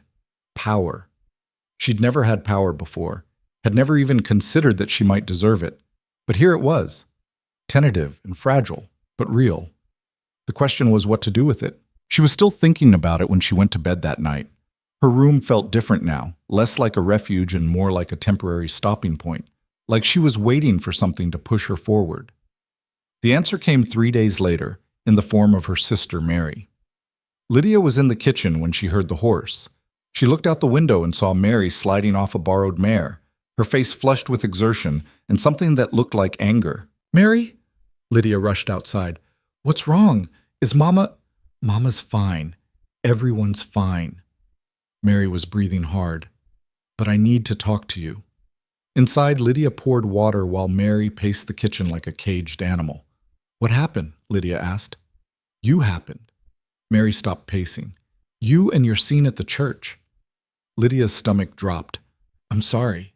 I didn't mean to embarrass—" "Embarrass us? Lydia, you're a hero." Lydia blinked. "What?" "Everyone's talking about what you said to Mrs. Sullivan, about how you called out all their hypocrisy." Mary's eyes were bright. "Do you know how long people have been wanting someone to do that? How many families have been crushed by those people and their banks and their foreclosures? Mary, I just lost my temper. You did what needed to be done. And now—" Mary took a breath. "Now people are organizing." "Organizing what?" "Families who've been hurt by the bank. People who've lost their farms or their businesses. They want to do something about it. Fight back somehow." Mary leaned forward. "And they want you to help lead it." Lydia sat down heavily. "That's insane. Why? You're the one who started it." "I didn't start anything. I just said some things." "You said the truth. And now people want to take it further." Mary grabbed Lydia's hand. "Lydia, this could actually change things. For all of us.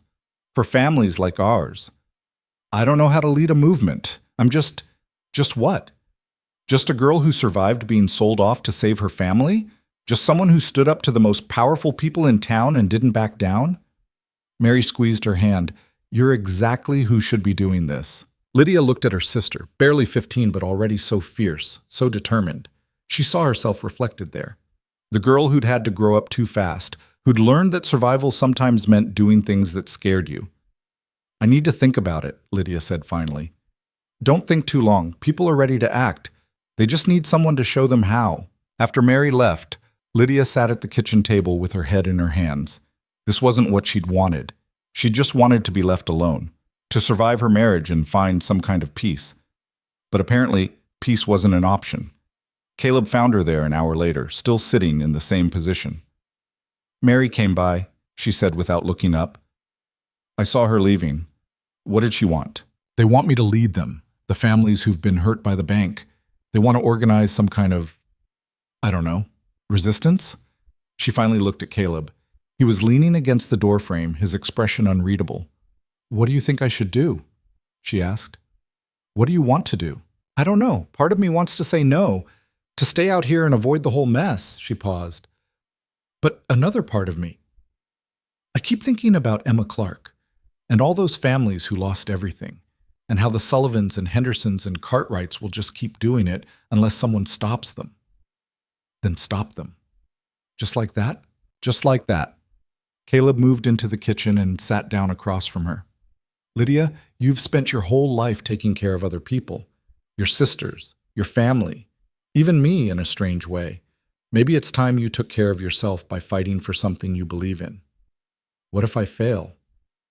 Then you fail, but at least you'll have tried. Lydia studied his face, looking for doubt or concern, but all she saw was quiet certainty. You'd support this, even if it causes trouble? Trouble's already here. Might as well make it count for something. She laughed, a short, sharp sound. When did you become encouraging?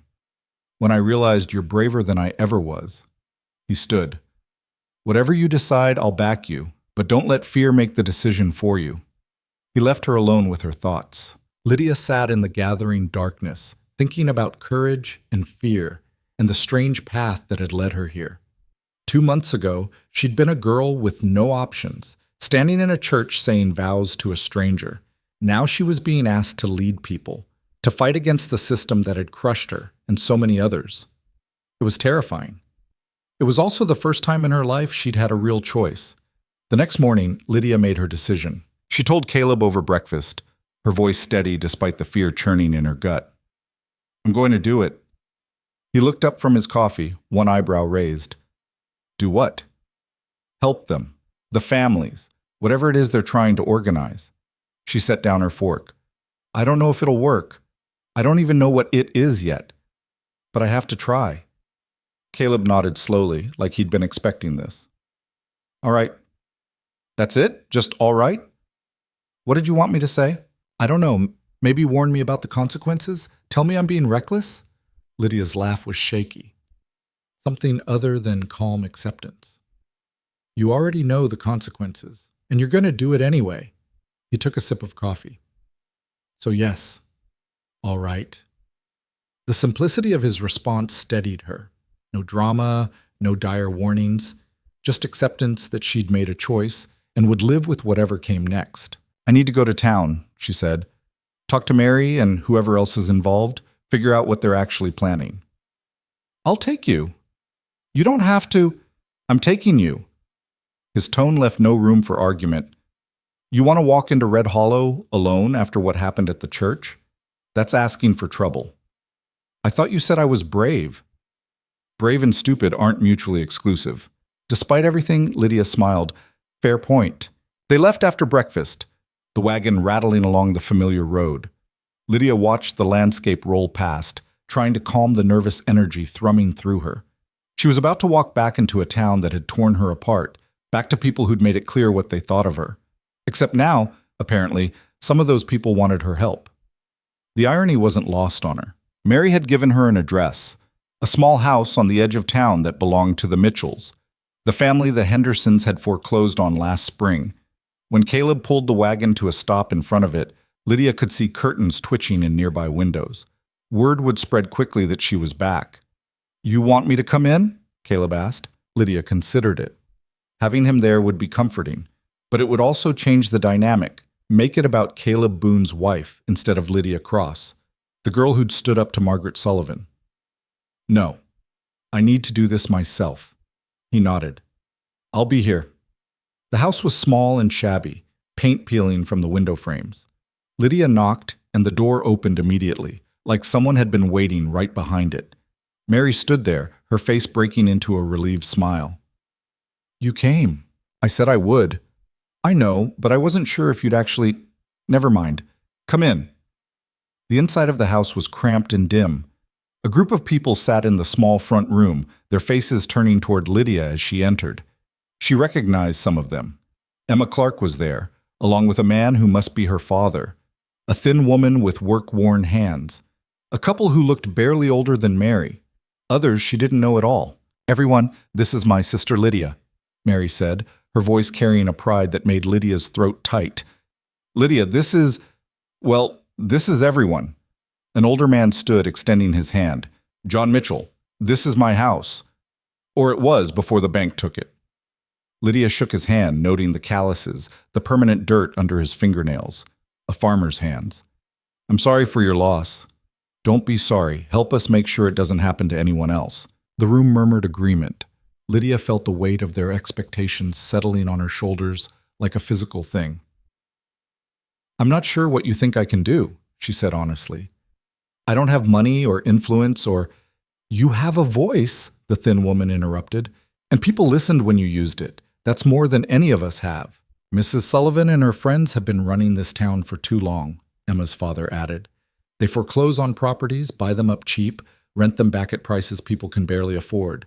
It's a system designed to keep us desperate and them comfortable. I know, Lydia said, but knowing it and stopping it are two different things, which is why we need to organize. John Mitchell gestured to the group. Individually, we're powerless, but together, maybe we can push back. Push back how? There was a moment of silence. Then Mary spoke up. We're not exactly sure yet. That's why we needed you. You're the only one who's actually stood up to them and lived to tell about it. I wouldn't call what I did standing up. I lost my temper and said some things. That's not a strategy. Maybe not, but it showed people that the Sullivans and Hendersons aren't untouchable. John Mitchell leaned forward. You cracked the facade. Now we need to figure out how to bring the whole thing down. Lydia looked around the room at the desperate, hopeful faces.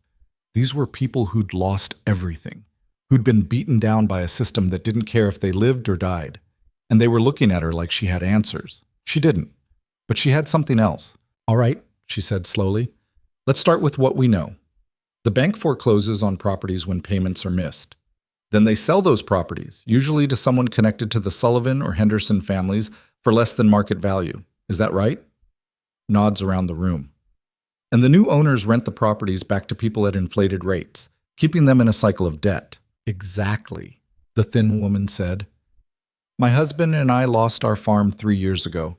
Now we rent a quarter of the land we used to own, and we can barely afford that. So the problem is the foreclosures themselves, Lydia thought out loud. If we could prevent those, or at least make them harder to execute. The bank has every legal right to foreclose, John Mitchell said. We can't change the law. No, but we can make it politically costly. Lydia's mind was racing now, pieces clicking together. The bank needs the town's cooperation. The sheriff enforces the evictions. The town council approves the sales. If we can get enough people to refuse to participate, they'll just replace them with people who will, Emma's father interrupted. Maybe, but that takes time, and it makes them look bad. Lydia stood, starting to pace. Right now they operate in the open because no one questions it. Everyone just accepts that this is how things work. But if we make noise, if we force people to see what's really happening… Public pressure, Mary said, understanding dawning in her eyes. Make it shameful to participate in the foreclosures. Exactly. And not just shameful, risky. If enough people band together to support families facing foreclosure, it becomes harder to execute them. Lydia turned to John Mitchell. When the bank foreclosed on your farm, did anyone try to stop it? No. Most people were too afraid of losing their own property, or they believed the bank's story that we'd mismanaged our finances. So we changed the narrative. We show people that anyone could be next, that the bank isn't foreclosing because families are irresponsible. They're foreclosing because it's profitable. The room was silent, everyone processing this. Then Emma spoke up. How do we prove that? The bank's records aren't public. No, but the sales are.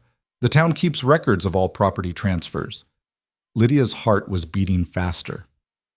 If we could show a pattern, that the same families keep buying up foreclosed properties, that the prices are suspiciously low, that the timing is coordinated, people would see it's not about bad luck or poor management, Mary finished. It's about systematic exploitation. It's a start, John Mitchell said slowly. But even if we prove it, what then? The people profiting from this system aren't going to stop just because we point out what they're doing. No, Lydia agreed. But their power comes from social acceptance, from the town's cooperation. If we can turn public opinion against them, make it clear that we see what they're doing and we're not going to tolerate it anymore. They lose their legitimacy, the thin woman said, and their ability to operate freely, Lydia added. It won't fix everything, but it's something. The group looked at each other, hope and uncertainty warring on their faces. Finally, John Mitchell stood and extended his hand to Lydia. All right, let's do it. Over the next hour, they hammered out a plan. Emma's father would start collecting data on foreclosures and property sales from the town records. John Mitchell would organize a list of families currently at risk of foreclosure. The thin woman, whose name was Helen, would spread the word quietly, recruiting more people to their cause without alerting the Sullivan or Henderson families. And Lydia would be the voice, the one who spoke publicly, who confronted the powerful, who refused to be silenced. It was terrifying and strangely exhilarating. When she finally left the Mitchell house, the sun was high overhead. Caleb was still waiting by the wagon, exactly where she'd left him. He looked up as she approached. "How did it go?" "I think I just joined a rebellion." His mouth quirked. "How very like you." On the ride back to the ranch, Lydia filled him in on the plan. He listened without interruption, his expression thoughtful. "It's risky," he said when she finished. "The Sullivans won't take this lying down." "I know. They could make things very difficult. For you, for your family, for anyone associated with this." "I know that too." Caleb was quiet for a moment. Then he said something that surprised her. "I want to help." Lydia turned to look at him. "What?" "The plan. I want to help." He kept his eyes on the road. "I have resources, land, money, influence, such as it is. If you're going to take on the most powerful families in the county, you'll need backing." "Caleb, I can't ask you to." "You're not asking, I'm offering." He glanced at her. "Besides, you're my wife. What affects you affects me, and I've never liked the way the Sullivans and Hendersons operate anyway." Something warm spread through Lydia's chest. She and Caleb had been circling each other for weeks, testing boundaries, slowly building something that might eventually resemble trust. This felt like a turning point. "Thank you," she said quietly. He nodded, and they rode the rest of the way in comfortable silence. Over the next 2 weeks, the rebellion took shape. Emma's father presented them with records showing that over the past 5 years, 70% of foreclosed properties had been purchased by just 3 families: the Sullivans, the Hendersons, and the Cartwrights. The prices paid were consistently 30 to 40% below market value. And in almost every case, the properties were rented back to farmers or townspeople within months, at rates that kept them perpetually in debt. The pattern was undeniable. It was a system designed to transfer wealth from the struggling to the already wealthy. John Mitchell's list revealed that 8 families were currently facing foreclosure, 8 families who would lose everything unless something changed. Helen had quietly recruited 24 supporters, people who were willing to stand publicly against the foreclosures, even at personal risk. And Lydia had written it all down, organizing the information into a clear, damning narrative that showed exactly how Red Hollow's most respected families had been systematically exploiting their neighbors. "We need to make this public," she said at their 3rd meeting, held again at the Mitchell house. "Put it somewhere everyone can see it." "The town square?" Mary suggested. "Too easy to take down, and the sheriff would probably arrest whoever posted it." "What about the church?" Emma asked. "The bulletin board there. Everyone sees it on Sunday."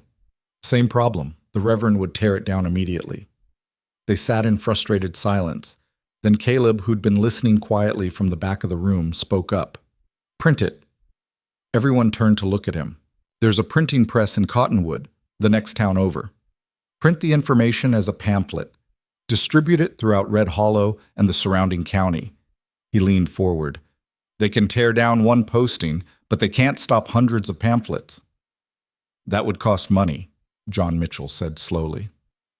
"I'll pay for it." The room erupted in startled murmurs. Lydia stared at her husband. "Caleb, that's necessary," he cut her off. "If you're going to do this, do it right. Make sure everyone sees the truth." "But the Sullivans will know you're involved. They'll retaliate." "Let them try." There was steel in his voice that Lydia had never heard before. She realized suddenly that Caleb had his own grievances against Red Hollow's ruling families, his own reasons for wanting to see them brought down. "All right," she said, "we print it." 3 days later, Lydia and Caleb rode to Cottonwood with the manuscript. The printer was a grizzled man named Harris who asked no questions and promised discretion, for a price which Caleb paid without hesitation. "It'll be ready in a week," Harris said, examining the pages. "How many copies?" Lydia looked at Caleb. He looked back at her. 500, she said. Harris whistled low. That'll cause a stir. That's the idea. The ride back to Red Hollow felt weighted with significance. They'd crossed a line. This wasn't just angry words or private organizing anymore. This was open warfare against the most powerful people in the county. Are you scared? Caleb asked.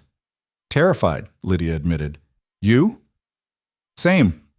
They looked at each other and started laughing, the slightly unhinged laughter of people who'd committed to something dangerous and couldn't back out now. That night, lying in her unlocked room, Lydia thought about how far she'd come. 2 months ago, she'd been a girl with no choices, saying "I do" to a stranger in a borrowed dress. Now she was planning to take down the town's elite, backed by that same stranger who'd somehow become her ally. Life was strange like that. The pamphlets arrived exactly 1 week later. Caleb brought them back from Cottonwood in the wagon, boxes of them stacked in the bed. Lydia opened one with trembling hands. The title was simple, The Truth About Red Hollow's Foreclosures. Below it, in clear, precise language, was everything they'd discovered. Names, dates, properties, prices, the undeniable pattern of exploitation. And at the bottom, a call to action. It's time to demand accountability.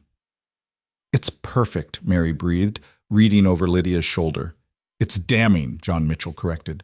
The Sullivans are going to lose their minds. Good, Lydia said. Her hands had stopped shaking. Let them. They distributed the pamphlets that night, under cover of darkness. Lydia, Mary, Emma, and a dozen others slipped through Red Hollow, leaving pamphlets on doorsteps, tucked into fence posts, stuffed into every visible crack and crevice. By morning, the town would be papered with the truth. Caleb stayed with the wagon, keeping watch. When Lydia returned from her route, breathless and exhilarated, he was waiting. It's done, she said. No. It started. He was right. By noon the next day, all hell had broken loose. Lydia heard about it from Helen, who came to the ranch in a state of barely contained excitement. The whole town is talking, she said, pacing Lydia's kitchen. Everyone's read the pamphlets. People are angry, really angry. The Sullivans tried to claim it was all lies, but too many people recognize the names, the properties. They can't deny it. What about the families facing foreclosure? That's the best part. The Hendersons were supposed to evict the Martins this morning, but when the sheriff showed up, there were 30 people blocking the door, just standing there, refusing to move. Helen's eyes shone. The sheriff didn't know what to do. He left without executing the eviction. Lydia felt her heart jump. It's working. It's working, Helen confirmed. But Lydia, Margaret Sullivan is looking for you. She's furious. She's telling everyone that you're going to pay for this. Let her look. You don't understand. She's powerful, connected. She could make your life very difficult.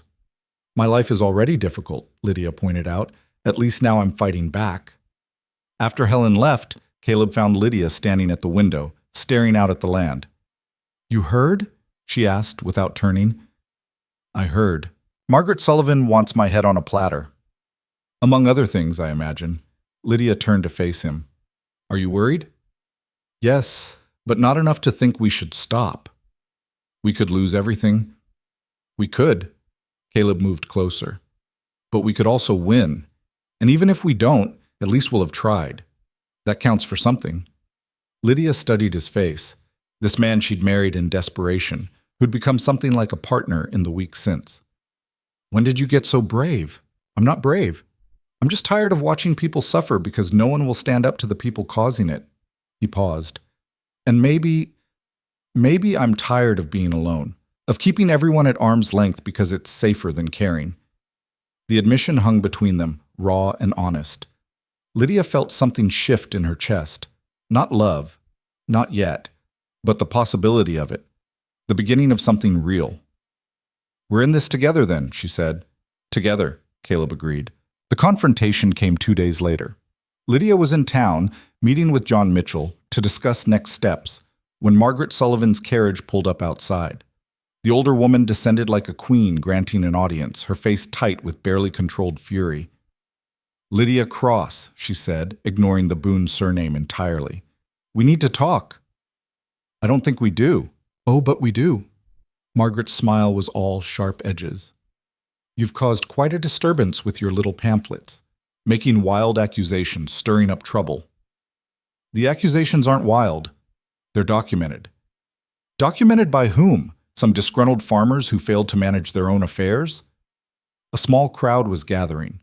Lydia could see people stopping to watch, drawn by the promise of drama. Documented by the town's own records, Lydia said clearly, making sure her voice carried. Property sales are public information, Mrs. Sullivan. Anyone can see the pattern if they bother to look. What you call a pattern is simply good business.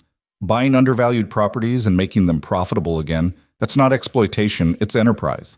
And when those properties are only undervalued because your husband's bank foreclosed on families at the first sign of trouble, when you buy them for pennies on the dollar and rent them back at prices people can barely afford, what do you call that? Margaret's face flushed red. I call it the natural order of things. Some people are meant to succeed, and others aren't. That's not exploitation. That's reality. No, Lydia said. That's cruelty dressed up as economics. The crowd murmured. Margaret's eyes flashed. You've overstepped, girl. You think because my husband is dead I can't defend our legacy? You think because you married a rancher with some money you're untouchable? She stepped closer, lowering her voice to a hiss. I can destroy you, your family, everyone who helped you with this ridiculous crusade. One word from me and what? Lydia didn't back down. You'll foreclose on more properties? Evict more families? You were already doing that. The only difference now is that everyone can see what you're doing. You little... I'm done being intimidated by you. Lydia's voice rang out clear. You had your say at the church social. You tried to humiliate me, shame me, make me feel small. And maybe I did feel small for a while, but then I realized something. She looked around at the gathered crowd, meeting their eyes. You have power because we gave it to you, because we stayed quiet when you exploited us, because we accepted your version of reality instead of questioning it. But that's over now. We see you for what you are, and we're not going to be silent anymore. Margaret Sullivan stood frozen, her face a mask of rage and disbelief. She'd probably never been spoken to like this in her life, certainly not by someone like Lydia, who had no money, no family name, no social standing. You'll regret this, Margaret said finally. Maybe, Lydia agreed, but I'd regret staying silent more. Margaret climbed back into her carriage and rode away, her departure followed by absolute silence. Then, slowly, the crowd began to disperse, but not before Lydia saw approval on several faces. Nods of agreement. Small, tight smiles. They'd witnessed Margaret Sullivan lose a fight, and that changed something fundamental about the balance of power in Red Hollow. John Mitchell appeared at Lydia's elbow. That was either very brave or very stupid. Probably both. She meant what she said about destroying you. I know. Lydia took a deep breath. But we can't back down now. If we do, everything we've built falls apart. So we keep going. We keep going. That evening, Lydia told Caleb about the confrontation. He listened with a deepening frown. Margaret Sullivan doesn't make idle threats. I know. She could come after the ranch, find some legal pretext to cause trouble. I know that too. Caleb was quiet for a long moment. Then he stood and left the room. Lydia heard him moving around upstairs, the sound of a drawer opening and closing. When he came back down, he was carrying a thick folder. What's that? Insurance. He set the folder on the table. The deed to the ranch, property records, financial documents, everything that proves this land is mine, free and clear. Lydia stared at the folder. Why are you showing me this? Because I want you to know, whatever Margaret Sullivan tries, she can't touch this place. The ranch is paid for. No debts, no mortgages, nothing she can leverage. He paused. And I want you to know something else. He pulled out a single document from the folder. Lydia's eyes widened as she read it. It was a property deed. For 200 acres of the Boone Ranch. And the name on it wasn't Caleb Boone, it was Lydia Boone. What is this? Half the ranch. In your name. Water rights, grazing rights, everything. Caleb's voice was steady. I had the papers drawn up last week. I just needed to give them to you. I don't understand. You're not my property, Lydia. You never were. This marriage started as a transaction, but that's not what it has to stay. He met her eyes. You deserve to own something, to have security that doesn't depend on me or anyone else. So here it is." Lydia looked down at the deed, her hands trembling. 200 acres, independence, freedom. "Why?" she whispered. "Because you earned it. Because you're fighting for other people's rights while giving up your own. Because—" He paused. "Because you deserve a choice in everything, including this marriage." "Caleb, I'm not asking you to stay. I'm giving you the means to leave if you want to, or to stay because you choose to, not because you have nowhere else to go." Lydia felt tears prickling at her eyes, the first real tears she'd allowed herself since the wedding. Not tears of sadness or fear, but of something she couldn't quite name. Relief, maybe. Or gratitude. Or the overwhelming recognition that someone finally saw her as more than a problem to solve, or a role to fill.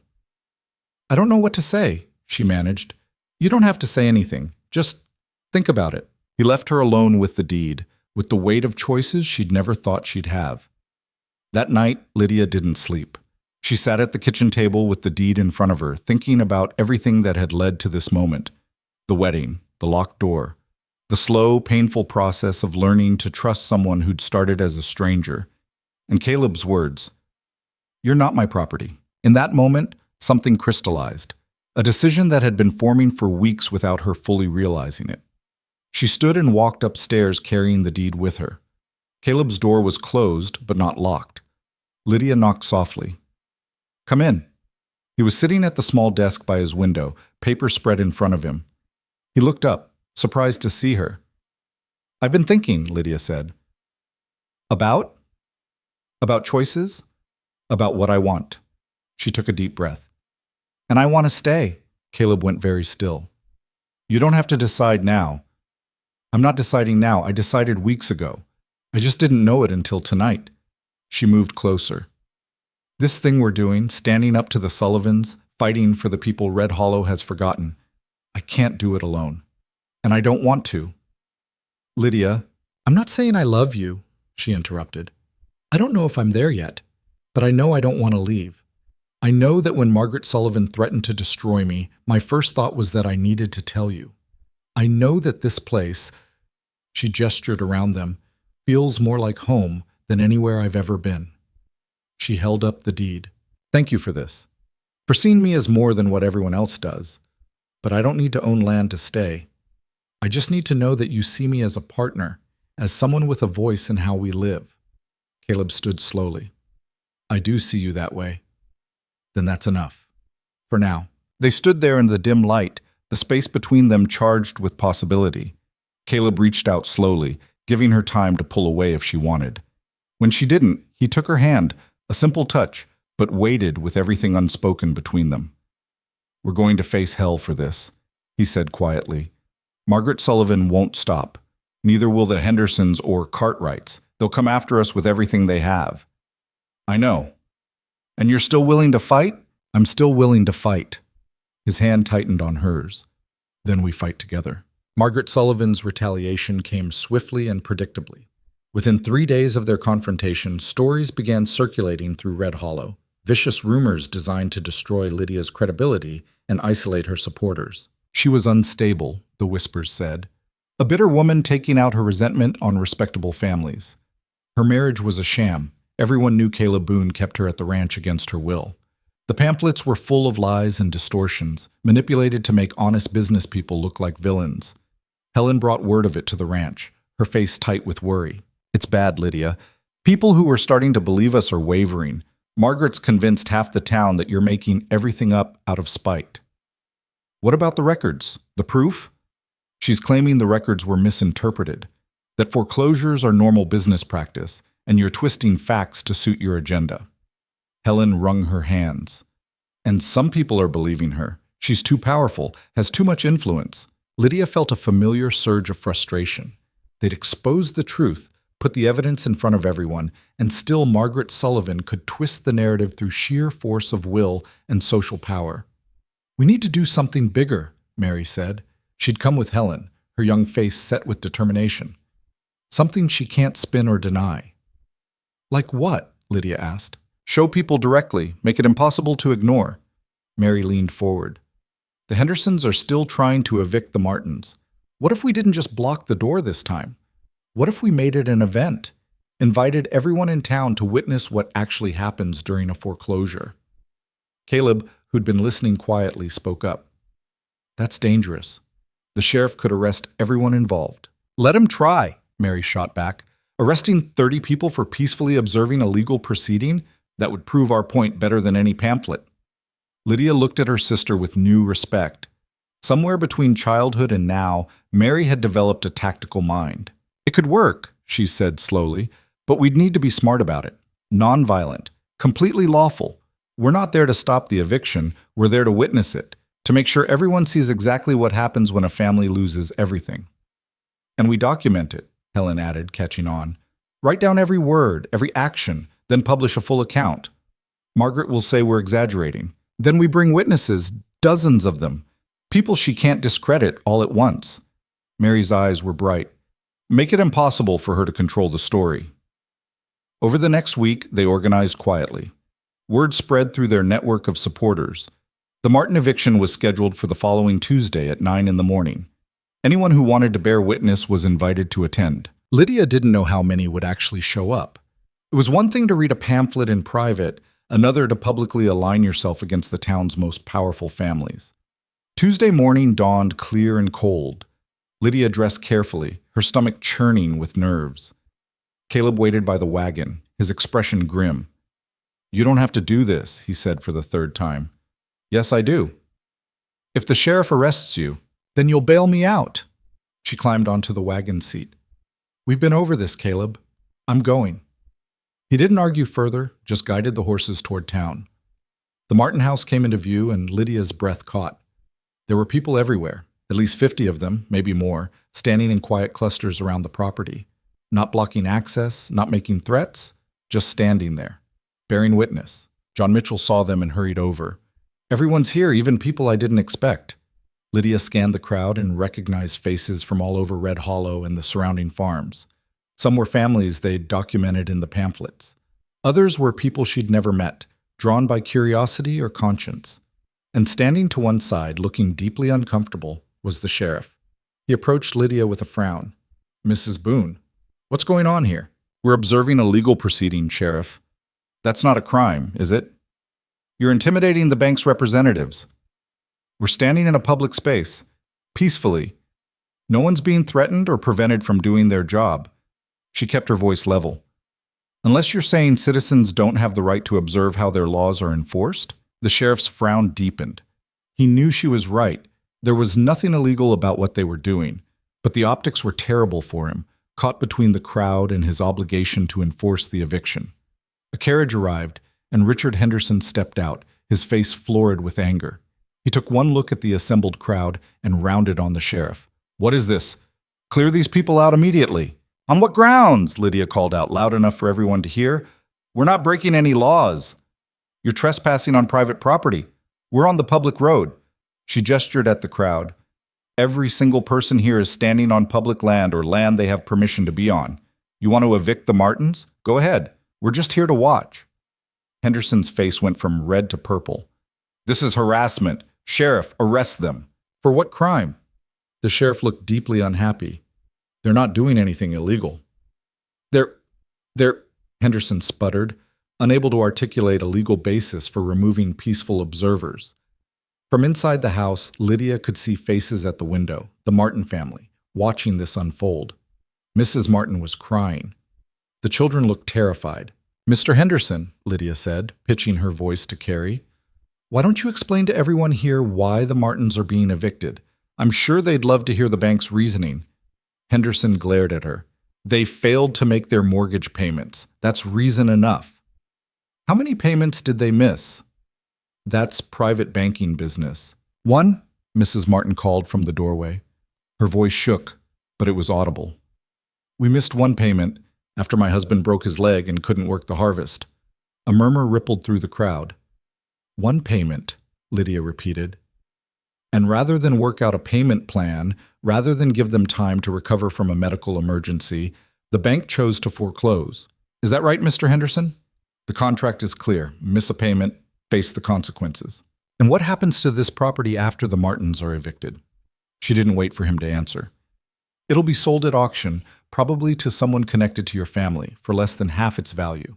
Then you'll rent it back to farmers at rates they can barely afford. It's the same pattern we documented in the pamphlets. Those pamphlets are full of lies. Are they? Lydia turned to address the crowd. How many of you have lost property to the bank? How many know families who have? Hands went up, more than Lydia expected, a wave of them across the crowd. And how many of those properties were bought by the Hendersons, Sullivans, or Cartwrights?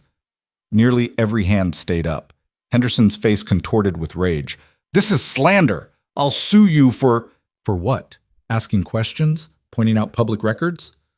Lydia felt a strange calm settling over her.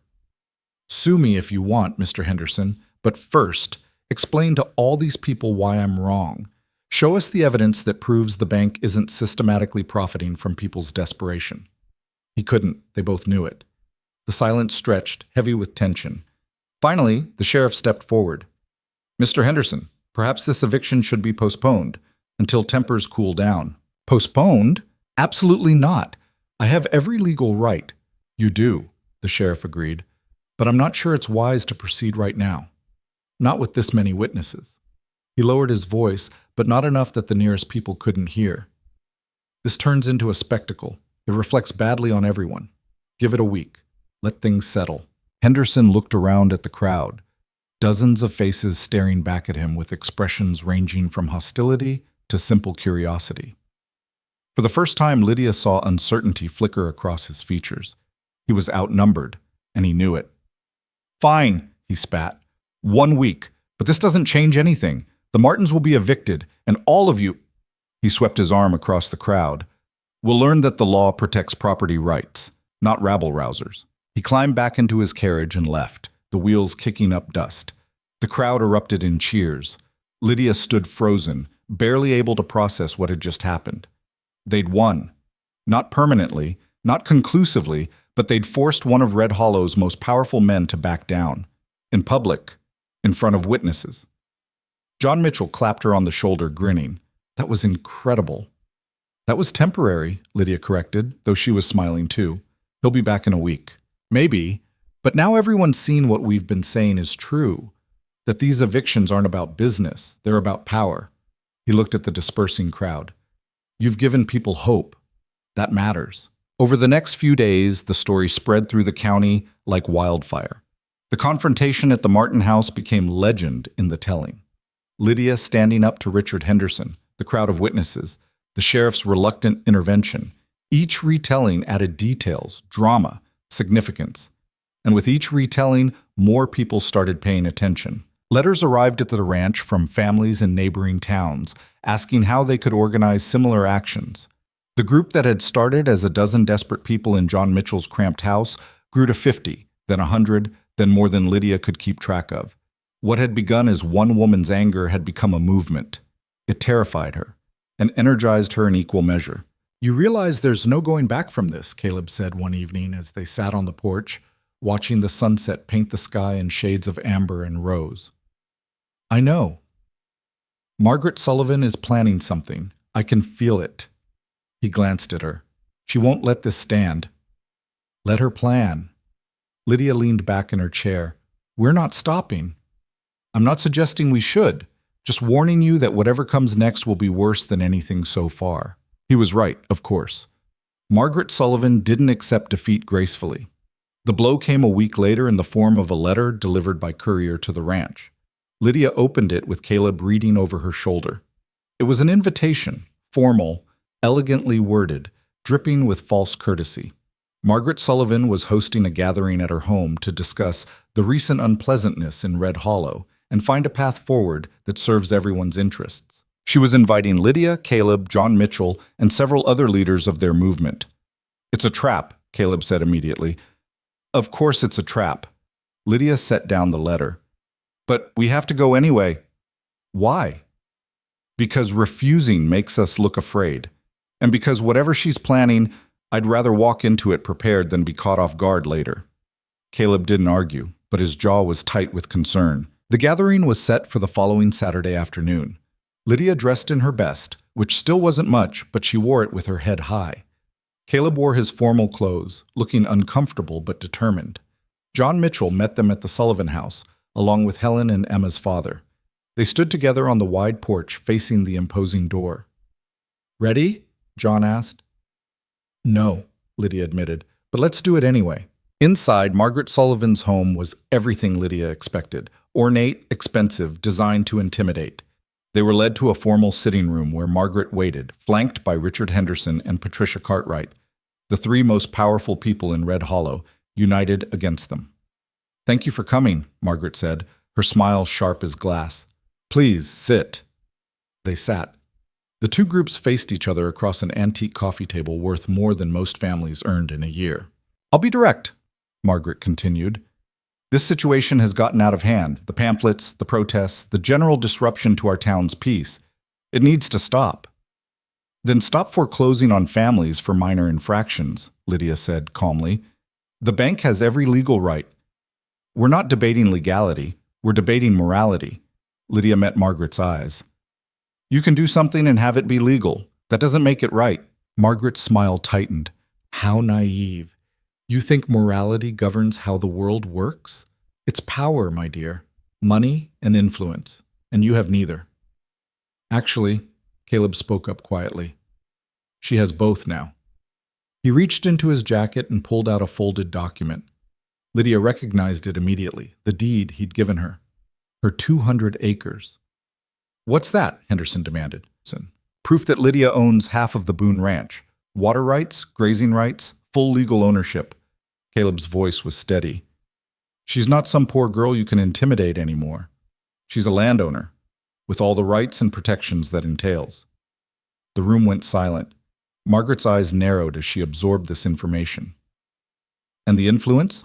Patricia Cartwright asked, her voice dripping with skepticism. "What influence could she possibly have?" "The support of over 100 families in this county," John Mitchell answered.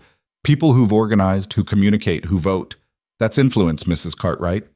"Rabble," Henderson scoffed. "Citizens," Helen corrected, "with voices and the willingness to use them." Margaret's composure cracked slightly. "This is pointless. You're trying to intimidate us with numbers, but at the end of the day, we control this town. The bank, the businesses, the land. You can protest all you want. It changes nothing."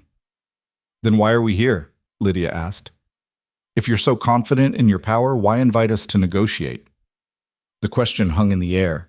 Margaret's jaw worked, her carefully constructed superiority slipping. "Because," she said finally, each word clipped with fury, "you're making business difficult. Banks in other counties are asking questions about our practices. Families are defaulting on purpose, expecting public sympathy to save them. You've created chaos."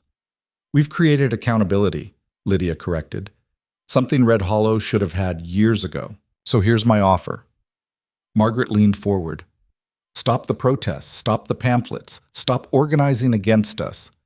In return, we'll consider more lenient terms for future foreclosures." "Consider?" John Mitchell laughed. "That's your offer? We disband our movement in exchange for you considering being slightly less exploitative?"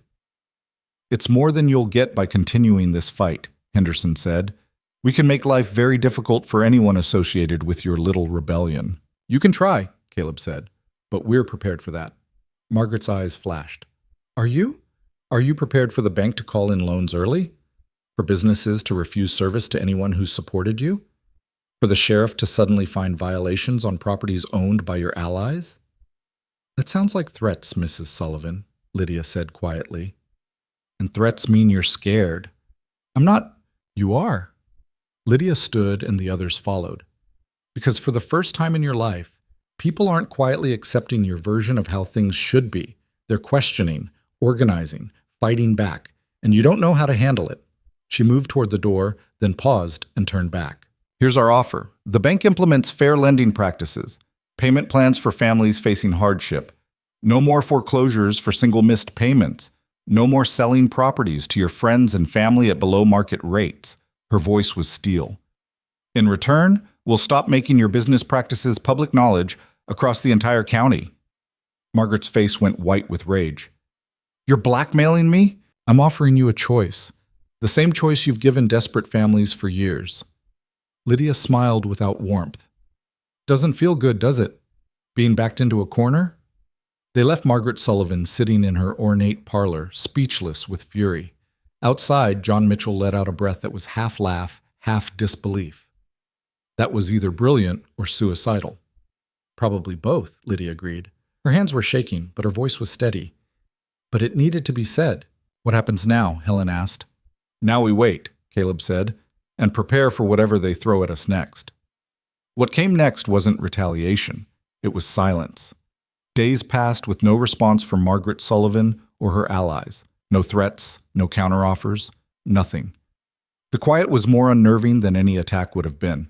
Then, 2 weeks after their confrontation, word came that the bank had announced new lending policies. Payment plans for families in temporary hardship, a review process before any foreclosure could proceed, restrictions on who could purchase foreclosed properties and at what price.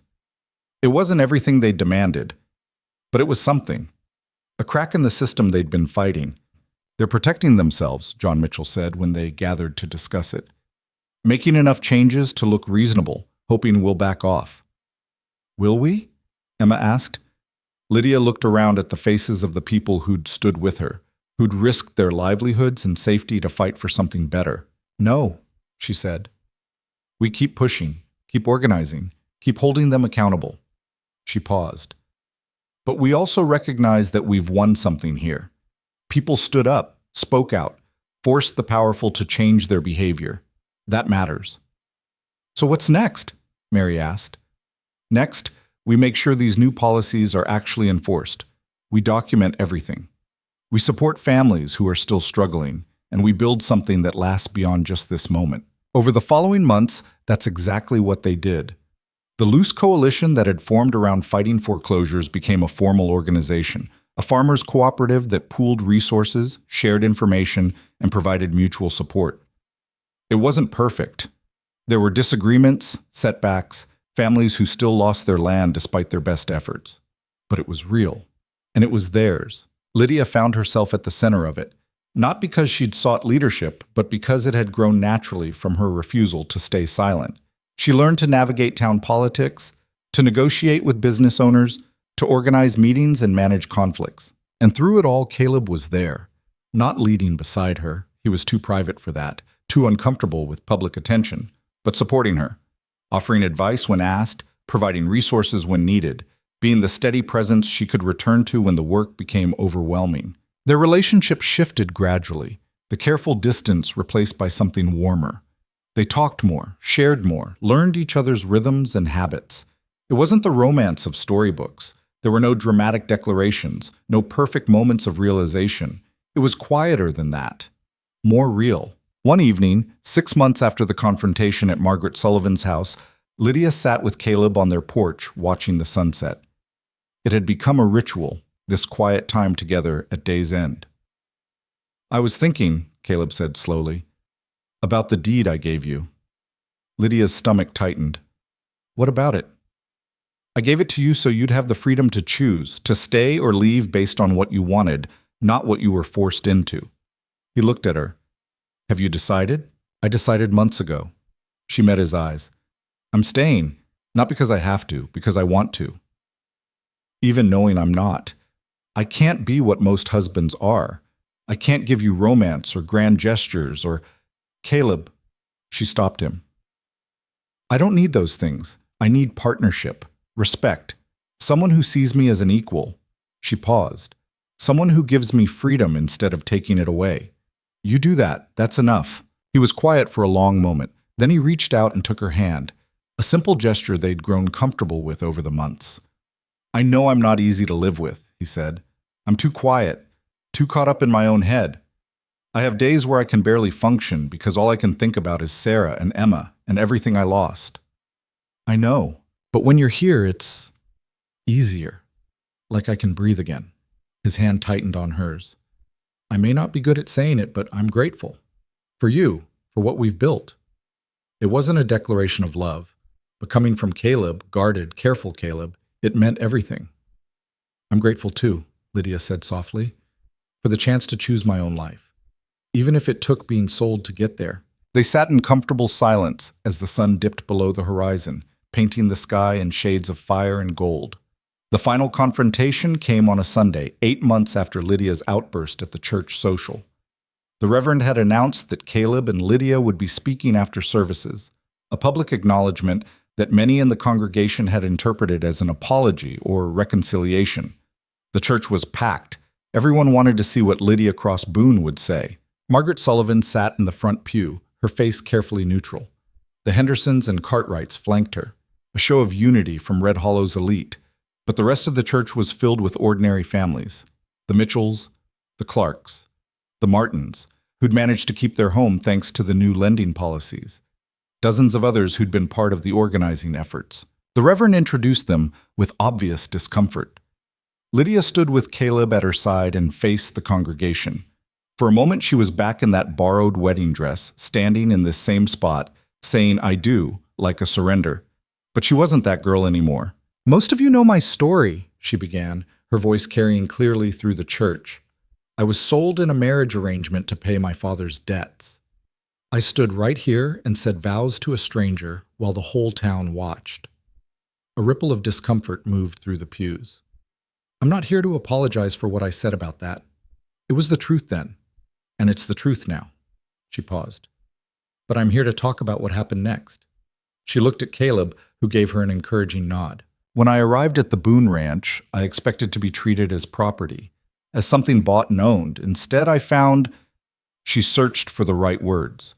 "I found someone who gave me a choice, who saw me as a person, not a transaction." She pulled out the deed from her pocket and held it up. "This is ownership of 200 acres of the Boone Ranch. Water rights, grazing rights, everything. My husband gave it to me freely, with no conditions because he believed I deserved to own something, to have security that didn't depend on anyone else." Gasps rippled through the congregation. Margaret Sullivan's face went rigid. "I'm showing you this," Lydia continued, "because I want everyone here to understand something. Power isn't just money or land or social position. Power is the ability to make choices, to control your own life, to have a voice in how things are run." She looked directly at Margaret. "For too long, a few families in this town have had all the power. They've made decisions that affected everyone else without input or accountability. They've profited from other people's struggles and called it business. And we accepted it because we thought that's just how things were." Her voice strengthened. "But it doesn't have to be that way. We can organize, support each other, hold the powerful accountable. We can demand fair treatment and refuse to be silent when we don't get it." She paused. "That's what the past 8 months have proven. That ordinary people, when they work together, have more power than they think." She turned to Caleb, who stepped forward. "I'm making this deed public," he said, his voice quieter than Lydia's but no less firm, "so everyone understands what I'm about to say. My wife is not my property. She never was. She is my partner." He looked out at the congregation. "And I want all of you to witness this. Lydia Boone owns half of everything I have. She has equal say in all decisions affecting our land, our home, our future. Not because I'm being generous, because it's right.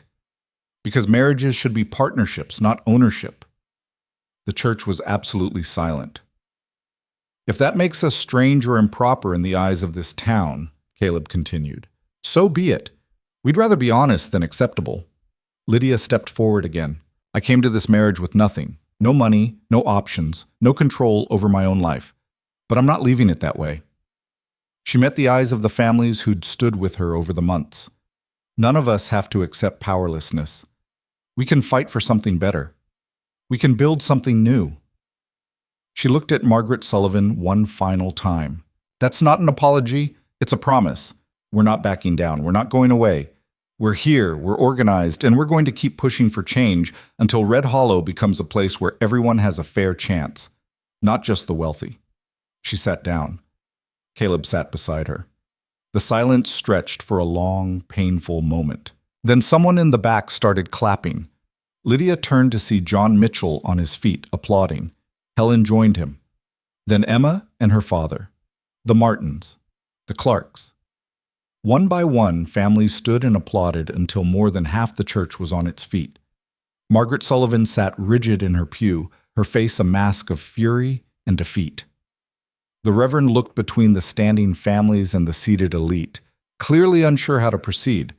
Finally, he simply dismissed the service early. Outside, people surrounded Lydia and Caleb, shaking hands, offering support, sharing stories of their own struggles and small victories. Mary pushed through the crowd and threw her arms around Lydia. "That was incredible," she said, her voice thick with emotion. "You were incredible." "We were incredible," Lydia corrected. "All of us." As the crowd gradually dispersed, Lydia and Caleb walked back to their wagon.